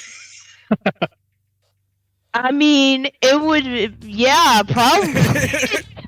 If there's no survivors, there's no witnesses. Yeah. I think Narcissa would call if she recognizes Dank's voice. Sure, feel free to call in. So we see like the panel light up, and he's like, the guy's like, are you trying to get someone specific here? Because I mean, I can't tell who's. I mean, I can just go through these one by one if you want. Remember the cards, man. Pick one at random. Yeah. So he hits one, and it's like some really old guy who's didn't even realize he's calling a radio station. He's like, yes, I'm calling to pay my electricity bill, and we hang up and go to the next call. Right. So like we get stuff like this that happens a couple times. Maybe we get a couple people who are like making a joke or I'd like a pepperoni pizza, please. yeah. Yeah. You do sound like always Patrick. That did sound- Patrick Star. it did. It's like, hey man, I heard you No, guys this is gotta get Patrick. together. You looking for a drummer? Yeah. Like, No, Uh, this is Patrick. then there's like one person who's like, "Hey Wyatt, I was just hoping you could play some of that new stuff." Hot, just kidding. Y'all have a good one. Bye guys. And yeah, you get some stuff like that. But then finally we get to a call where we pick it up and it's Narcissa. So it's like, "Hey, you've called WBRK. We're live on the air. Who is this?" I think he'll recognize my voice, even though it's been a while. oh, you do care.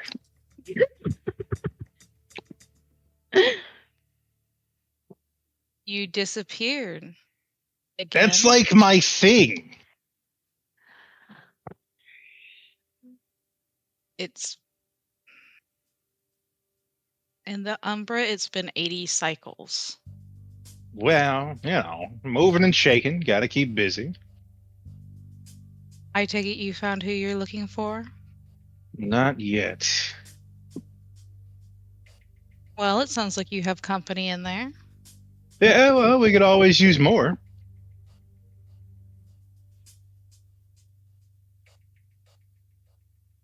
Thinking of getting the band back together? No. Oh. Sour puss. Were there Play radio suits effects. It's following just them? womp, womp. Well, you know how I am with suits. Did you kill them? What? No. They're pressed and clean. Dry cleaning, all taken care of. Dank, this is serious. Technically, Birdie killed himself. It's not my fault he looked.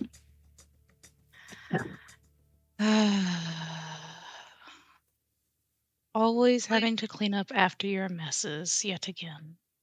What? Don't act like you didn't enjoy it. You don't kill them in simulations. You leave them to rot. That's besides the point. Live a little. Don't If tell me you you got all kill- boring in here. I can pop in and out when I wish. If you leave them to rot, they can't come out to hunt you anymore. Who said I left them to rot? You know how I do things. That man is not going to be okay on the other side. Okay or not, he'll still be able to hunt. They'll still be able to get information. That's the point.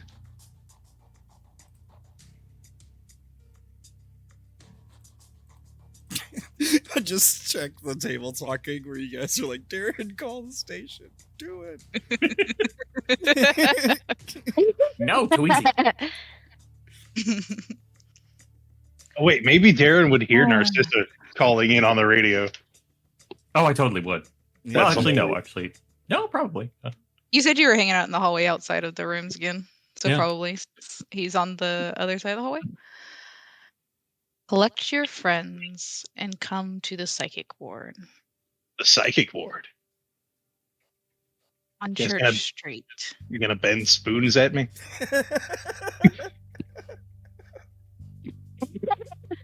Silas is here. Oh, Mr. Worldwide. Guest of honor. Oh, God. Narcissa, you really had to say that loud, like over the radio? You had to say that? Okay. She doesn't know him as anything else. Oh my god, Naela Oh, just dude. fucking Oh is my mad. God. I want you to think about what you just said. I know. Okay. All right. Naela is fucking pissed. Dank, you get an email from the same number on the same computer. What the fuck did she just say? Like, you get that email from that guy, from your contact. You heard her right, Chief. Yeah, there's no response. Okay. He's broken his promise. Either you come and collect him, or I'll deal with him. What? You don't want to team up like old times? We could deal with them together. If you harm her, I'll kill you too. Why would I harm her?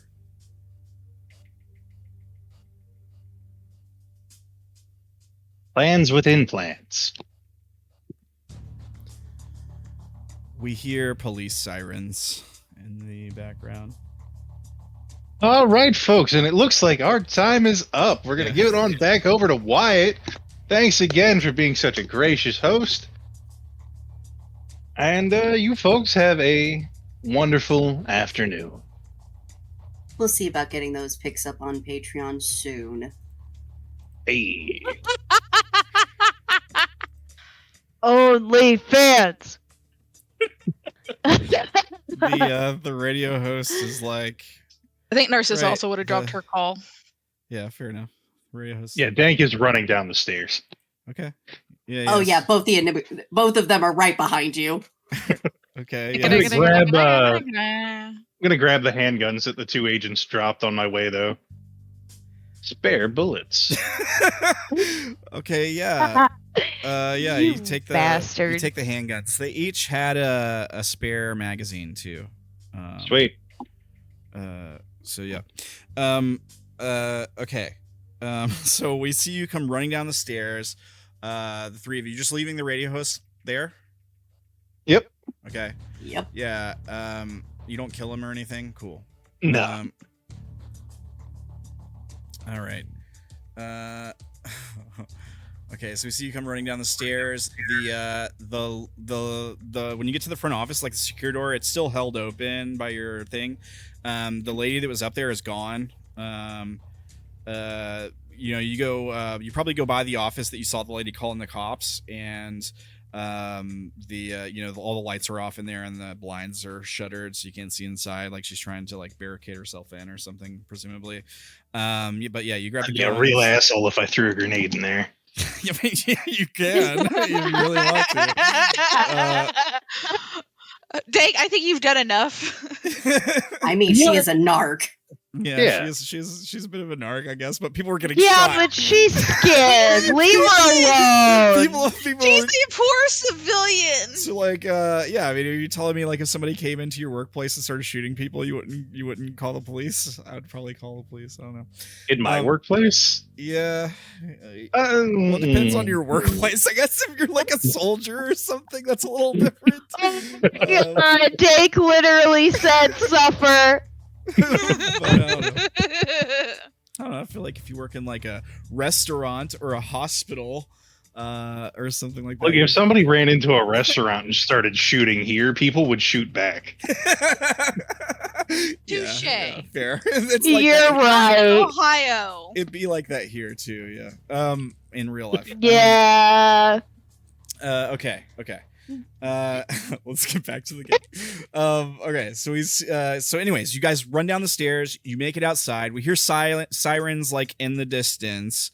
Presumably you just like hop back into your car, which you probably just like parked up on the sidewalk or on the curb right outside the front door. Yeah. The car that he stole. Yeah, the stolen car. GTA. Yeah. Okay, so make like I don't know. This wouldn't really be stealth. This would be more like fast. Like you're trying to get the hell out of here for the cops get within sight and see you taking off, right? So if you got something for that, like hot wiring a car or some shit. Yeah. Car was already hot wired. I just have to reconnect the wires. Yeah. Yeah. It's up to you. Whatever you think would fit best for that. I don't know, like a driving check or something? Sure. As Dank just crashes the car. It's fine. Everything is fine. Yeah, you just pull out and immediately head on. He almost crashes the car. That's 7 dice. Why is he doing that? I put 2. I don't know. Maggie. Do you have your condition set as normal higher? No. Yeah, I don't know. I can take a look at your sheet. Hang on. Oh, it is. Why is it all the way up? Yeah, your condition's on. You accidentally clicked it. +2. That should not be the case. It should be stable. Yeah. Thank you. Okay, so that would have been a -2 dice, I guess. So. Yeah, it wouldn't have really changed anything. Oh, yeah, you still definitely got a success. Okay, so yeah, we see you like peel out, pull away from the station, maybe like right into some busy traffic so they don't spot you as easily. We see the cops in the background like pulling up to the station, stopping their cars, leaving their lights on, getting out, drawing their weapons, and going inside, right, and shouting like police, that kind of stuff. Does Enigma go like, this car looks strangely familiar when they run up to No. I will admit, like they're running and Enigma does like kind of like what until Amg like grabs their hand and like yanks them along, like get in, and they're like, wait, what? There's an Enigma shaped print on the front of the car you get into. It's totally the same car. You're like, I don't like this. Okay. So I guess we can go back to the hospital. As you like peel off and lose the police attention. Okay. Now, what are you all doing as we cut back over? Ernest went to get the food and try to go back to talk to Cassidy. But if Naela, Cassidy, or Derrin want to have any interactions before he gets there, I want to give you the opportunity to do so. Unless somebody talks to me, Cassidy just vibing. All right, vibing in your padded cell. Got you. I think Naela's gonna wait until Is she Steven about the Silas comment? Oh fuck yeah, she is. She's mad. She is mad. Just hear like really muffled because she can't pace. Pretty much. Obviously, if she heard footsteps be close, she'd stop, but like ultimately what the plan is whenever bouncing on the roof.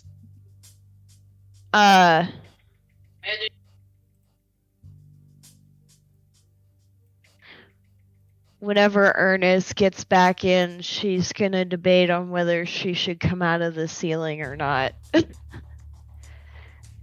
Because now she's kind of like, alright, I need to keep my eyes on everyone and everything. Yeah. Fair enough. Okay. Yeah, so we just get like a shot of Naela up in the ceiling. And it's just like we can tell that the anxiety is ramping up. Maybe you're sweating. We see like a nervous look on your face or like a anger. And yeah, we see like fidgeting up in the crawl space or whatever. The door to the room opens. As right after he walks by Derrin in the hallway, presumably. And Ernest walks Narcissa in. would have locked it behind her, by the way. The left. door? Yeah. Yeah. So he would have to unlock it, I guess, or whatever. And then walk in. He has a in one hand he has a like a cheap little paper plate with a Chuck E. Cheese level of bad pizza. Oh, gross. Pizza slice on it. And he it's like pepperoni and cheese. And he says, here, I thought maybe you would want this. Sorry, we didn't have anything better on hand. He like holds out the pizza. He like looks at him and motions with straight jacket. He's like awkwardly like, oh, of course. And he like kneels down and he'll like grab the pizza by the crust and like hold it out if you wanted to like take a bite, I guess. She will.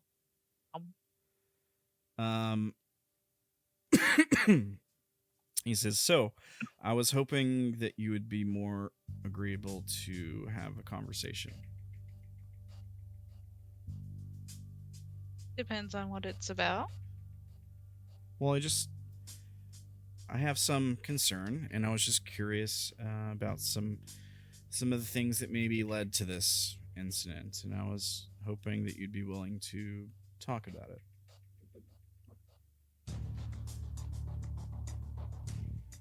See if we can help.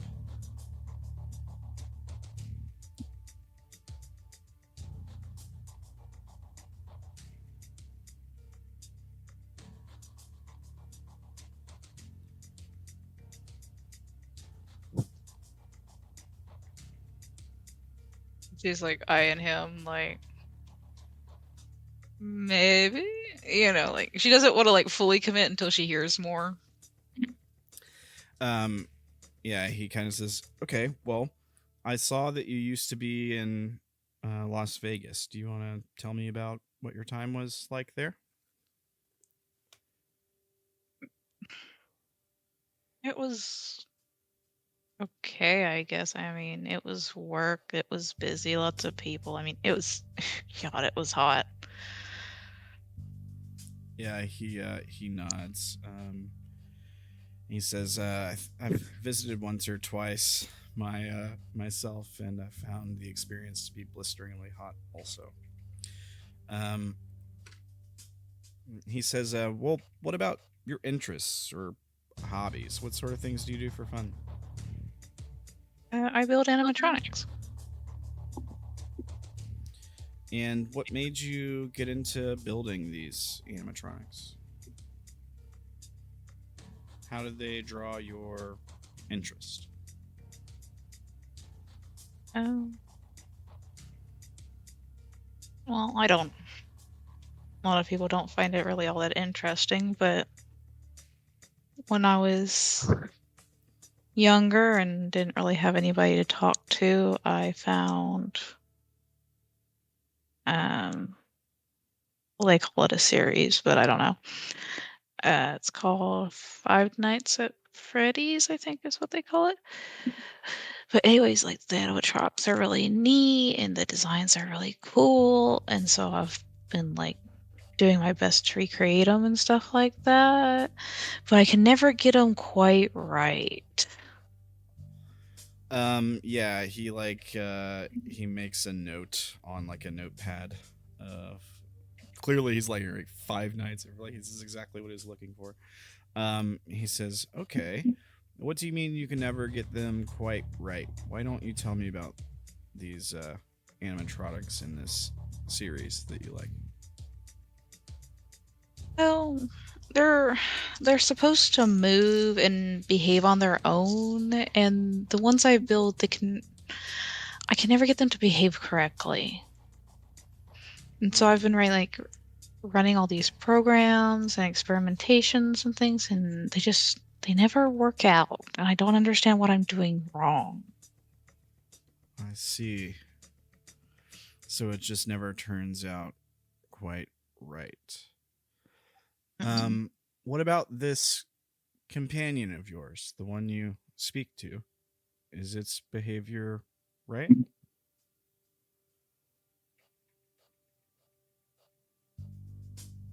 Kind of. I mean, he's not. I mean, I don't know how to explain it. He's definitely more human. His head kind of tilts to the side. He says, "What do you mean more human?" Like, he can think for himself and stuff like that. Like, I can ask him a question and he can answer. He just... Like, you know the AI bots and stuff like that we have? He nods. Like Roombas? No, like the chat bots. Oh, sorry. I'm much too old to understand the complexities of that stuff. I've heard something about a chat GPT or something. Yeah, that. I must admit I don't know much about it or how it works. He's like that, but like more advanced. Okay. And like I can ask him a question and he can problem solve, but I don't have to continually go, okay, now do. I don't have to. I can ask for X and then he can do X, Y, and Z. Okay. So would it be fair to say that these animatronics you're trying to build, you want them to be more like this robot that you see?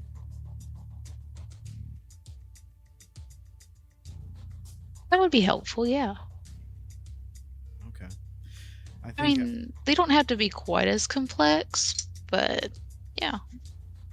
I think I'm starting to understand. What about in this series you like? What was it called? Five Nights at Freddy's, right? Yeah. How did they get the robots to be more human, as you say?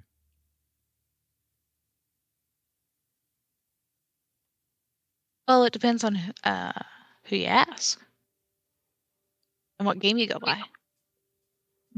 Okay. Well, which one's your favorite?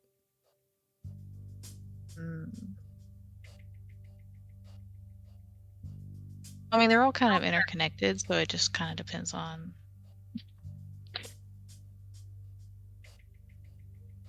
I mean, the first one's kind of failed, so I've been kind of going by the later games now.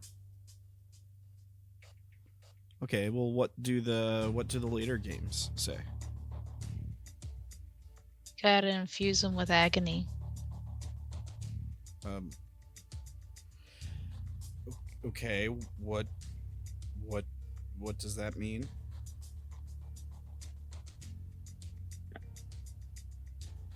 Exactly what it sounds like. Agony. Like pain? Mhm. Okay, so how do you go about infusing them with agony?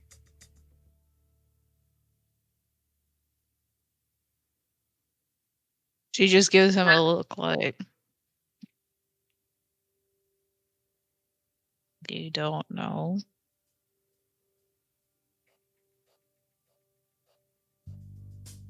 I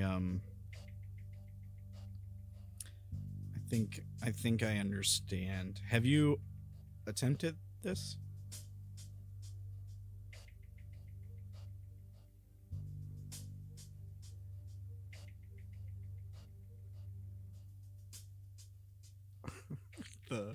the gifts and the chaos right now. This stuff can't be used for police and stuff, right? This is just supposed to be for a psychological evaluation, right? Right. I would perhaps be breaking doctor-client privilege if I was to tell the police the specifics of this conversation. He's like looking up at artists.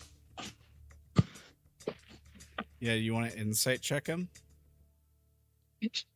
Well, that's one of her things, is you can't tell if people are lying. Yeah, fair. But she's like dead staring him. He says, whatever it is, that you're hesitant to talk about, I'm sure I've heard similar or worse things from other patients. So I'm not here to judge you, Cassidy. I'm here to try to find a way to help you if you need help. People generally get upset with me. I mean, I've already been arrested once. For what?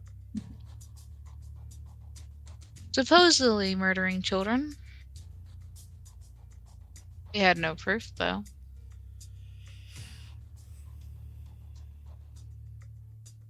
I understand. Did you do it?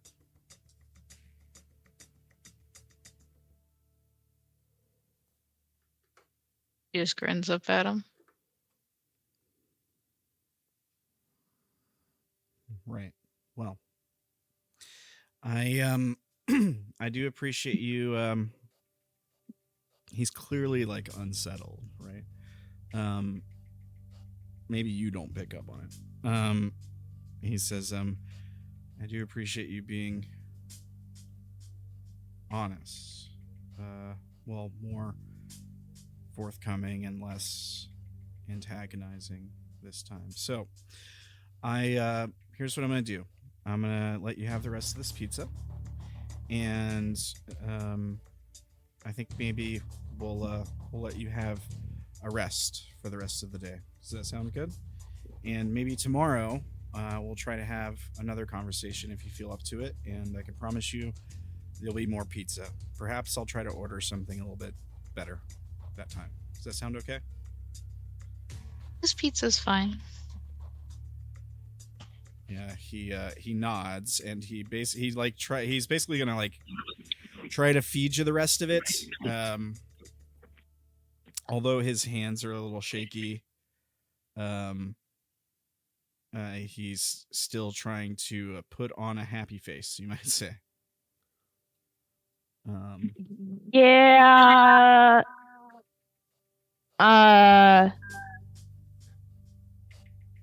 I feel like that should be a stress check. Yeah. For me and him. Your friend just admitted to murdering children. Yeah. Yeah. Yeah. Yeah. So would that be like violence, helplessness? I don't think it would be unknown, right? Helplessness, probably. like you're helpless to help this person, like they're a lost cause? Is that what we're leaning into? Or I'm asking for input here from you guys. I think that makes the most sense. Helplessness makes the most sense, yeah. We really haven't had too many helplessness checks. Yeah, I hear Like, Naela doesn't really know how to feel right now. Also, I think helplessness fits because how many times in Nibiru have they left Cassidy alone with children, Yeah. yeah, not knowing what she's done? yeah. Yeah. It's a pretty stunning revelation, that's for sure. So I'm gonna push the DC up. Revelation of the murderer. Wait, what? Yeah. All right, Ernest. So 5d4 sound fair? Yeah. All right, here's your DC. Let me grab Ernest here. Well, it's not too bad. It's only a 10. I don't think he has anything to help him with this. Let me. Yep. I am stressed. Yeah, you go down a mind step. I assume I should be doing this as well since I'm listening in. Yeah, you're listening in. You would do it too. But Yeah. Cassidy only making sure. smiled, so unless you're like peeking in through the window to hear her to see her I don't think there's a window. He didn't hear a no. That's Yeah. true. Yeah. I think Derrin would probably be able to. There's a tiny window in the door. There might, yeah, I don't know if it's like wire. I think I did describe like a tiny window with like the wired glass, like secure glass. Yeah. Yeah. Maybe okay. I think I did describe that.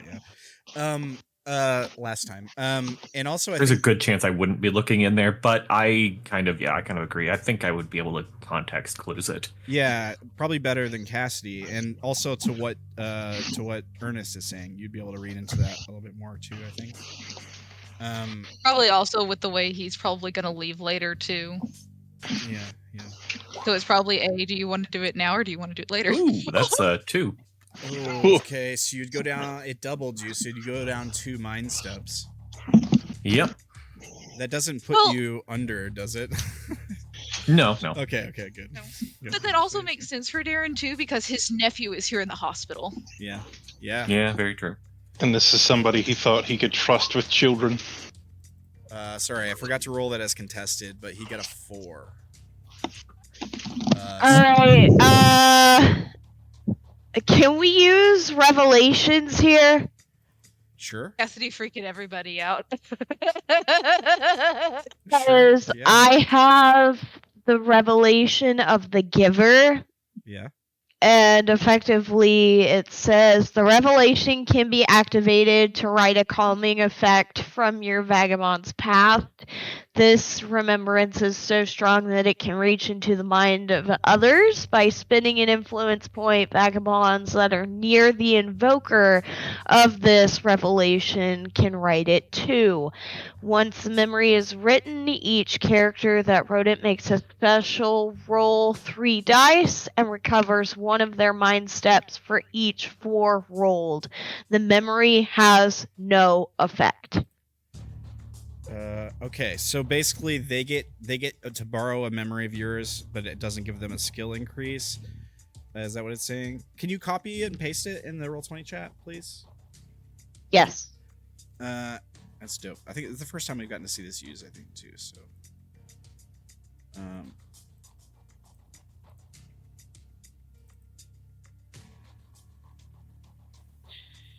Okay, so if I understand right, you guys are gonna make a roll.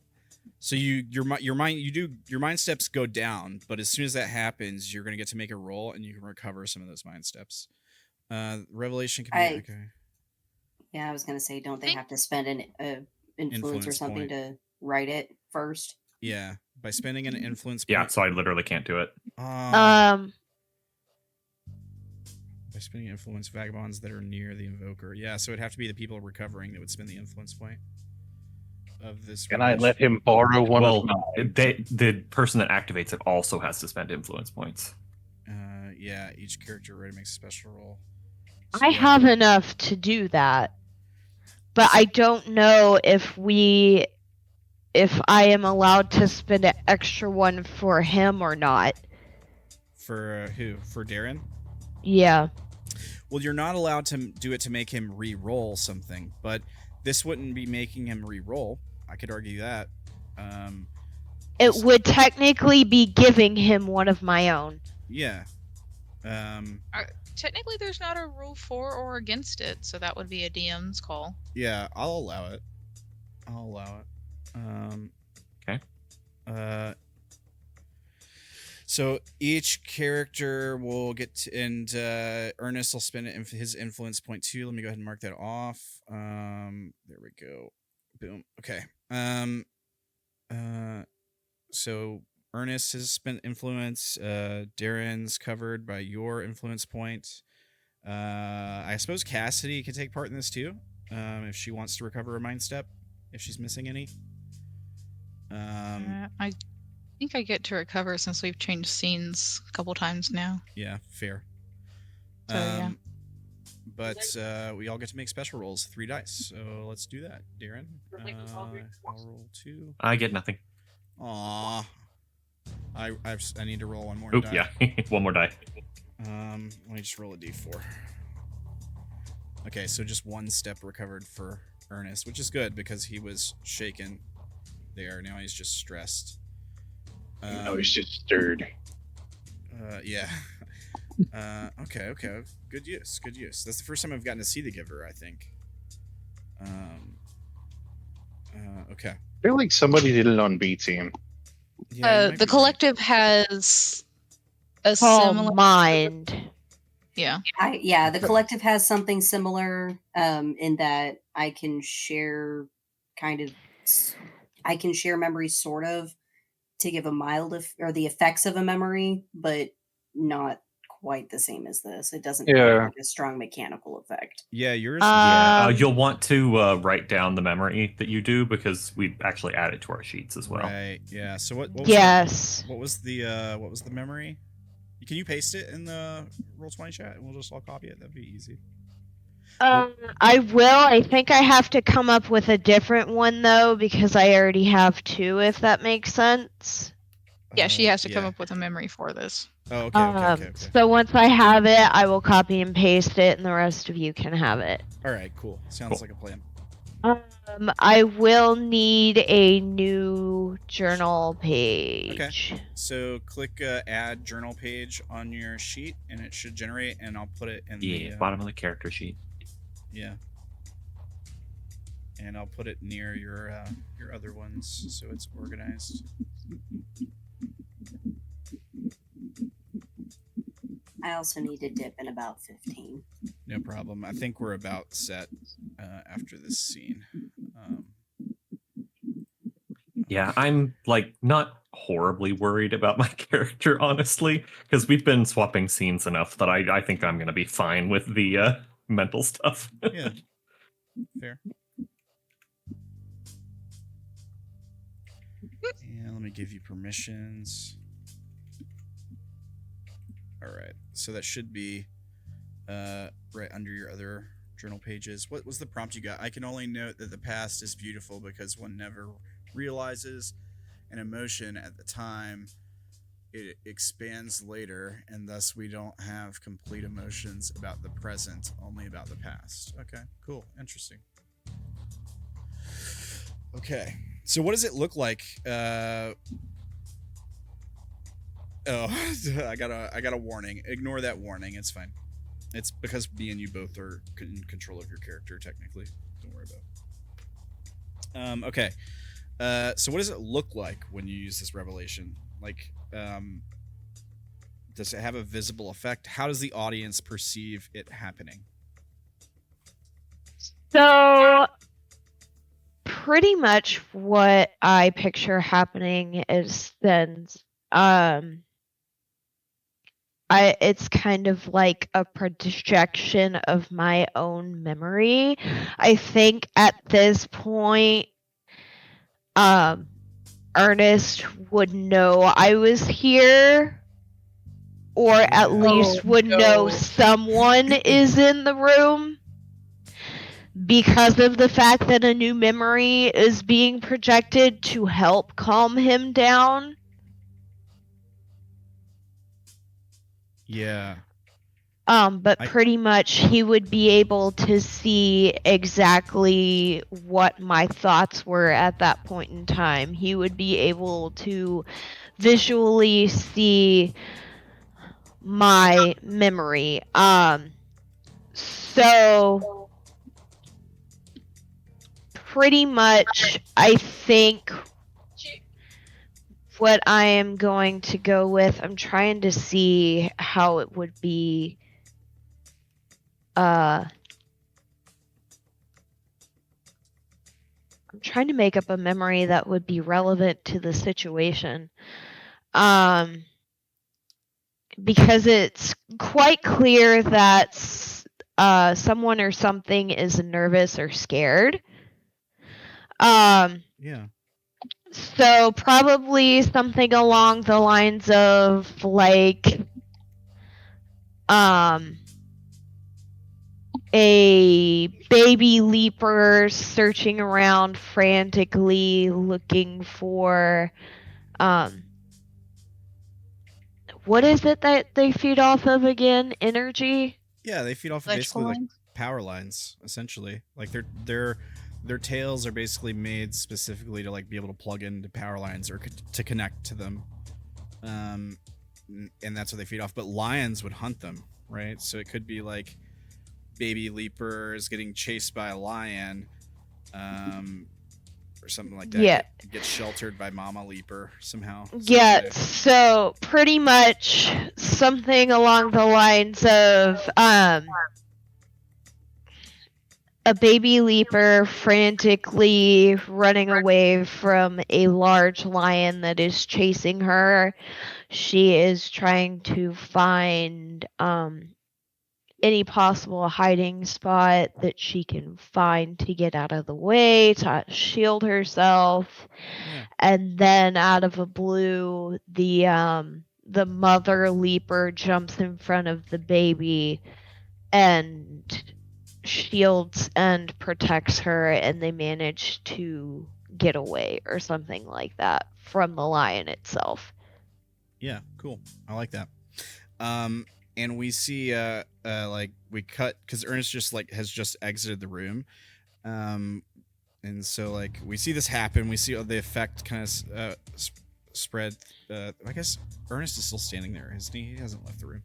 Yeah. We see the effect kind of like spread through everyone's faces, and then suddenly Ernest's like demeanor kind of changes to more familiar, more like he starts to compose himself more like the Ernest we know. Like he kind of looks around, taking stock of where he is. He doesn't seem like he's forgotten where he is or anything, but just like slightly more aware, like he's sensing something, and his eyes dart up to he sense something that he's like remembrance? Yeah, perhaps, yeah. I'll give him a roll. I'll tell you what. I'll give him a roll. Come on, Ernest. It's a fail. Oh, re-roll it. You got the influence? All right. I sure do. All right, I'll re-roll. Here, let me just give him a normal roll instead of doing it that way. Just do it the proper way. Okay. So that's a savvy success. So he suddenly looking around, looks down at his clothes, and he looks at like he looks first at Cassidy in the room, and then his eyes go up to the ceiling, and you can tell by the look on his face that everything just sort of like clicks into place. He starts to turn towards the door. And like with the other arm, he's lifting down to pull up Cassidy by her elbow. And the door opens, and we hear gunshots from down the hallway. Oh yeah, no, I'm jumping out of the goddamn ceiling. That's where we end tonight's session. As Naela jumps out of the ceiling. Yeah, sure, yeah. So you're crashing through the ceiling, and he's basically. Oh wait, I have the perfect pose. Hold on. Oh no. Sure.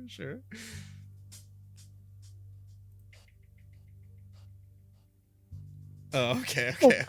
Oh, that one. the Black Widow from the Avengers pose. Gotcha. Me, that wouldn't be cool. Yeah, it'd be cool. Yeah. So yeah, you Break your knee. You break through the ceiling. You It's land padded. with like 3-point superhero landing on the ground. And Ernest like looks. He's like doesn't even seem surprised that you're there, but he's like looking over at the two of you. Like he's trying to like help Cassidy up off the ground, and he's just like opening the door like, we're about to get out of here kind of thing is the implication. And then we just hear like gunshots down the hallway, and we've cut to black, and that's where we end today's session. Ah, fuck, I don't have weapons. Levi! Don't worry, You are my weapon! there's someone coming who does. Dank. Yeah. He's probably the reason for the gunshots. No, we didn't get there yet. As far as I'm aware, it's fucking Silas, and I don't play with that. And then you realize it's probably Narcissa. Yeah. It's like Narcissa just like shooting everybody. She doesn't even know who Narcissa is. That's true. All I know is that's a weird, familiar face. I'm so confused. Well, I think you guys all did awesome today. I hope you all had fun. Make sure you mark down your memory point, your influence point for surviving the session, and any additional points that you get for following your beacon. And I guess we'll do the shout out stuff again, the plugs and the spiels. Again, guys, you can join the Discord. It's free. It should work. If you Free go to real this- estate. If you go to this link, you can see all the chaotic memes that get posted during the shows. Like there's like hundreds of memes today that got posted during the show. You can do that too. You can post memes, and you can chat with folks, and you can ask about lore in the lore channel. If you got any questions as far as lore goes, we'll try to answer that stuff. You can ask about characters, their backstories, all that kind of stuff. Also, Don't fight too hard. yeah. Also, you can check out art for Cassidy Williams over at Instagram, TikTok, and coffee.com/Ace of Wands Designs. Here's the links Ace of Wands. for that stuff. You can check out twitter.com/sketching space for more art for the Enigmas. You can check out art for Sheep, I think is coming soon, is almost done. It looks cute so far. Cheap. They're looking super cute so far. So sheep is coming soon. And it's all over at twitter.com/sketching space. So go over there, give a follow. We'll check the numbers. So do it. And you can go to buymeacoffee.com/brokendank and make sure that the murder hobo himself is all fueled up on nos and coffee to take down some suits in a radio building hallway, and to melt a guy's face with an unknown powerful artifact that's crazy. And what's going on with that, we'll find out more soon, hopefully. Next time. Yeah, next time on Dragon Ball Z. But, pleasure playing with you guys as always. Thanks for hanging out, playing with us today. Thanks for watching. Hope you guys all have a fantastic week. We'll be back Friday with some Unknown New Orleans with the Uno crew, and then afterwards we're doing the show for Javi's what was it, 100,000 gamer score he's planning to do in Pepper Pig. So we're gonna be doing that. So you can check out Javi's channel at youtube.com/chaotic-reunion. He's a cool guy, so go check him out, give him a sub. Yeah, watch after the show Friday for that cool thing. And we'll be back with more Forest Flesh on Monday, more Broken on Wednesday night. Anybody else got anything? Nope. And remember, the candy from unmarked vans is not actually free. Oh, that's mean. All right. Well, thanks, guys. Y'all have a fantastic night. Bye, everybody. Bye. Bye. Night. Bye. Night. Bye, guys.